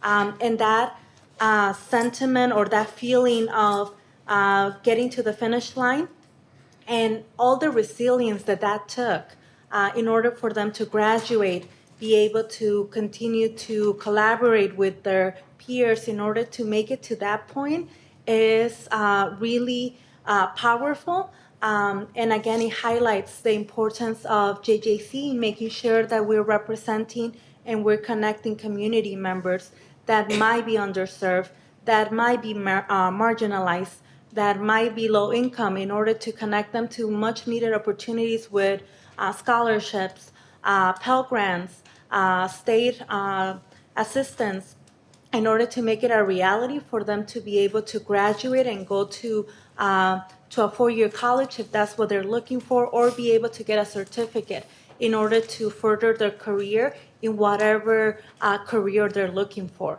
So all of that is really speaks to the work that we're doing here collectively. Thank you all. Thank you to the audience in making sure that we continue to hold ourselves accountable, but at the same time making sure that we do not lose track of that the students are the most important people here in the community that we serve, and make sure that in whatever initiatives that we're doing or whatever initiatives that we're working on, we keep that in the as the main thing. Thank you. Trustee Broderick. You can go to Trustee Diane Harris first. And come back to me. Okay. About a week ago, I had the opportunity to donate some items to the Student Wellness Support Center, and they were kind enough to give me a tour of the place, and it was absolutely wonderful, wonderful. As I passed through the specific areas, the one thing that caught my eye and attention was the Zen Den. Soothing music in the tranquil area. I'm so happy that we have this type of resource to offer our students who especially have this sort of need during the day or whenever. Trustees, I encourage you to get there to see it if you haven't seen it. It is a great service that we offer to our students. And then also, I had the opportunity to attend the Frankfurt State of the Village. Now, that was a State of the Village. They support JJC. They're doing a lot in the community, and they really, really encourage individuals to support their local businesses and support the community colleges. And they had some new businesses that were coming to town, and no wonder they're called the jewel of the southwest suburbs. So I was glad to be able to attend there and to represent Joliet Junior College. And then let's see. Oh, I wanted to thank, she's not here tonight, but I wanted to thank Kelly for rearranging our standing rotation during graduation. The first 2 years, we stood consistently, but if we are getting 750 and additional more, then we're gonna need new rotation. And so I just wanted to thank her for that. So I'm looking forward to now shaking 750 more hands in addition to what we did. Congratulations to our newly elected trustees and to our re-elected ones. And I look forward to a long and successful balance of my 4 years supporting the goals and the missions of the students that we serve. And the one last thing, I did also attend along with Chair Bazinski, the Grundy County Economic Development Legislative Breakfast. And I'm just proud to say that all of the 525 districts and representatives in 525 support the baccalaureate degrees. Thank you. Trustee Bishop. So I'd like to echo the sentiment of all of my other trustees. It is an honor to be up here, but I get two separate little updates, right? I get the student trustee update, and then I get this one. So for this one, I'm going to clarify something. It was not my idea. It was Wintley Thomas. When we all went down to Student Advocacy Day, Wintley Thomas, Amy Cuspa Sims, Luke Galloway, Michael, there were many of us involved, Sean and Wyatt Miller, they had came up with that idea to take the picture like that. So I'm not going to take credit because it was not me. But I appreciate that you all took the picture with me regardless. Yeah. For House Bill 3717, there is a survey on the TVs around campus. So if you are interested in telling your legislators how you feel, just walk up to a TV around campus. You can scan it right there, nice and easy. I mean, like, look at tech, right? Much easier than mailing anything in, I'll tell you that. Thank you to the students who have and continue to engage continually with the board. And I'd also like to make everyone aware that the committees are open to the public. If anyone is interested in attending, they are put on the board website 48 hours prior to the committee meeting. So they also invite public comment. I'd love to see you guys there. It's really important that we're civically engaged, holding our representatives accountable. And I look forward to the opportunity to, as Elaine said, be held accountable, right? This is a continual learning process for you. Under the model standards of good practice for trustee boards, and I'm so sorry to talk your ear off now, it is our responsibility to be well informed, to learn continually. So I really appreciate the opportunity to do so and can't wait to have a great working relationship with you all. Thank you. Thank you. Trustee Lee, are you available? She on? She's on? She's not on? Okay. Trustee Broderick. Okay. Thank you all for being here, but I'd like to say something that I think needs to be said. To better this board and to get it out of the dysfunctional mode that we've been in and still are in for the past 2 years, I'm going to make some recommendations. One, I'm going to ask that the agenda preparation, 48 hours prior to it going to the print, let all the trustees review it for any adds or subtractions to follow according to policy 01.4501. Review all contracts with legal and audit to ensure cost effectiveness so that those bills don't need to be pulled, but provide all legal bills not redacted for the board to see all the concerns that could develop. Robin Schwartz, engagement letter to be signed by the president, since they did interview with the entire board and was done on May 15th at their special meeting, and board approval was done on May 22nd, 24. As KGG had been approved, no name had shown on the agenda or in the minutes, and both firms were the finalists in the RFP. 4, trustee budget allocations. Set a precedence for all trustees to outline what conference and events they plan to attend. Open the budget as a line item, not as individuals, since all trustees are equal and able to attend all conferences and submit sheet for board approval in June. And I have a board form, and I have that you can see that has been used in other colleges. All airfare to be confirmed by the lowest fare. That is, and if anyone wants to go above, they pay the difference. And it's according to policy 13.05.00. All agenda meetings on premise, not or via phone, no more lunch spending. I spent one where we sat in here and I had a Jimmy John's. That's cheap. Let's do it that way. Provide presidential monthly expense report to all trustees. Add additional column to know what the return of investment for it is. So you have all of your things, but I'd like to know what the purpose, which is the return of investment, would be on that report. All trustees are responsible for paying for their spouses at all events. There's several events that several of the spouses have gone to that we have always been responsible for paying for our spouses. And I think it's the chairman and the former vice that need to come up with their money for their things. And I understand that I had asked for several things in regards to what I wanted to see. I would think that that should have been provided for me. I asked for it on Thursday. There's still 5 things that were missing that I didn't get. I don't know why. And we've got to avoid this intentional, and I'm going to say intentional, what's the word I want to use? Intentional exclusion. Because those meetings that you went to in Frankfurt, that you went to Grundy County Economic, we didn't know about it. All of us should know about these things. And it should not be restricted. We should all have entitlement. That's what we were elected to do, to be entitled to go and see these people and communicate. Because the legislators asked me why I wasn't there at that legislative meeting.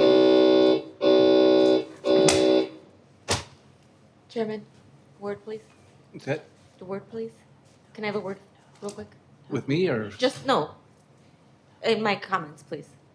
Okay. The only thing we're entitled is to show up at these board meetings on time and to participate at these board meetings. All of the other travel, if it's in our budget and we're in good standing, we can go to it. If we're not in good standing, no, we shouldn't be going to these meetings. So we're not entitled to anything other than we chose to run for office, and if we're lucky enough and honored enough to sit at this table, then we need to be here and be good stewards of the college and treat each board member with respect and not sue the college. Thank you. I yield my time.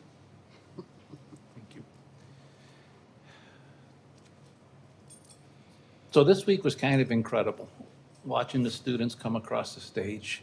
Somebody said earlier, and I'm not sure which trustee said it earlier, but it takes all of us to get the students across that stage. It starts with a gentleman we hired 3 years ago whose contract we just renewed to advance the vision, his vision, the vision of the college, and hopefully the vision of all the students that enroll in here. We know he's supported by an incredible staff, most of whom are in this room. We know you filter down to so many other people that unfortunately the board doesn't really know, that doesn't get to see, but please go back to him, say the board appreciates all of the support you give, the vice president's staff, Dr. Numo. We certainly appreciate the students, and Luke, you know, I've told you many times before, we want you guys here, we want your voice. We can't get better as a college if we don't know what the students need or want, and the minute we think we do, we're probably gonna not serve somebody in the capacity that we should be.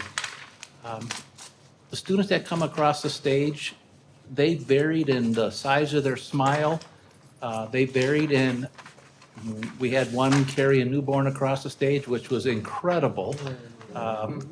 We saw just so many things come across that stage. You saw people come across, by the time they got to us, they were crying or had tears in their eyes. We don't actually know what it meant to them, but it's important that we play a big part in providing that for them. We don't know the different people in the audience, what it meant to them to see their mom or dad or their son or their daughter come across that stage. It may be the first one, I think somebody had a slide of all the first generation students that came across that stage. That is so important for all of us. We had a little hiccup at the beginning of the meeting with the proclamations, but the hiccup was over policy, but this board has actually made it very, very clear that we are inclusive to everyone on this campus. And I don't think, and I know everyone up here, you can say we're dysfunctional as a board, but we're not dysfunctional in our heart for getting the people into this building and into the classrooms. That being said, we're looking forward to another year. We do thank you for the budget process that you guys went through and the support you received for that. I can't thank Dr. Numo enough for what he does and what he does in the community and the people in my professional life. I have people come to me that ask about him and this campus right away, and that's important.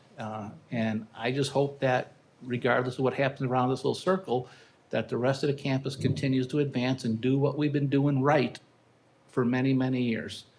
And with that, I will end my little speech. So.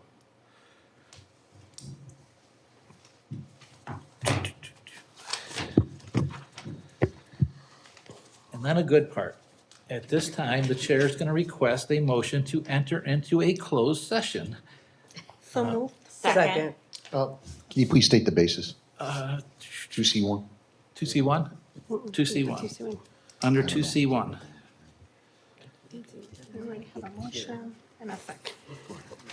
Trustee Garcia again? Yes. Trustee Morales? Yes. Trustee Bottomley? Yes. Trustee Broderick? Yes. Trustee Harris? Yes. Trustee Lee? Trustee Bishop? Yes. Trustee Pazinski? Yes. Motion carries. At this time, the chair requests a motion to re-enter public session. So moved. Second. Roll call.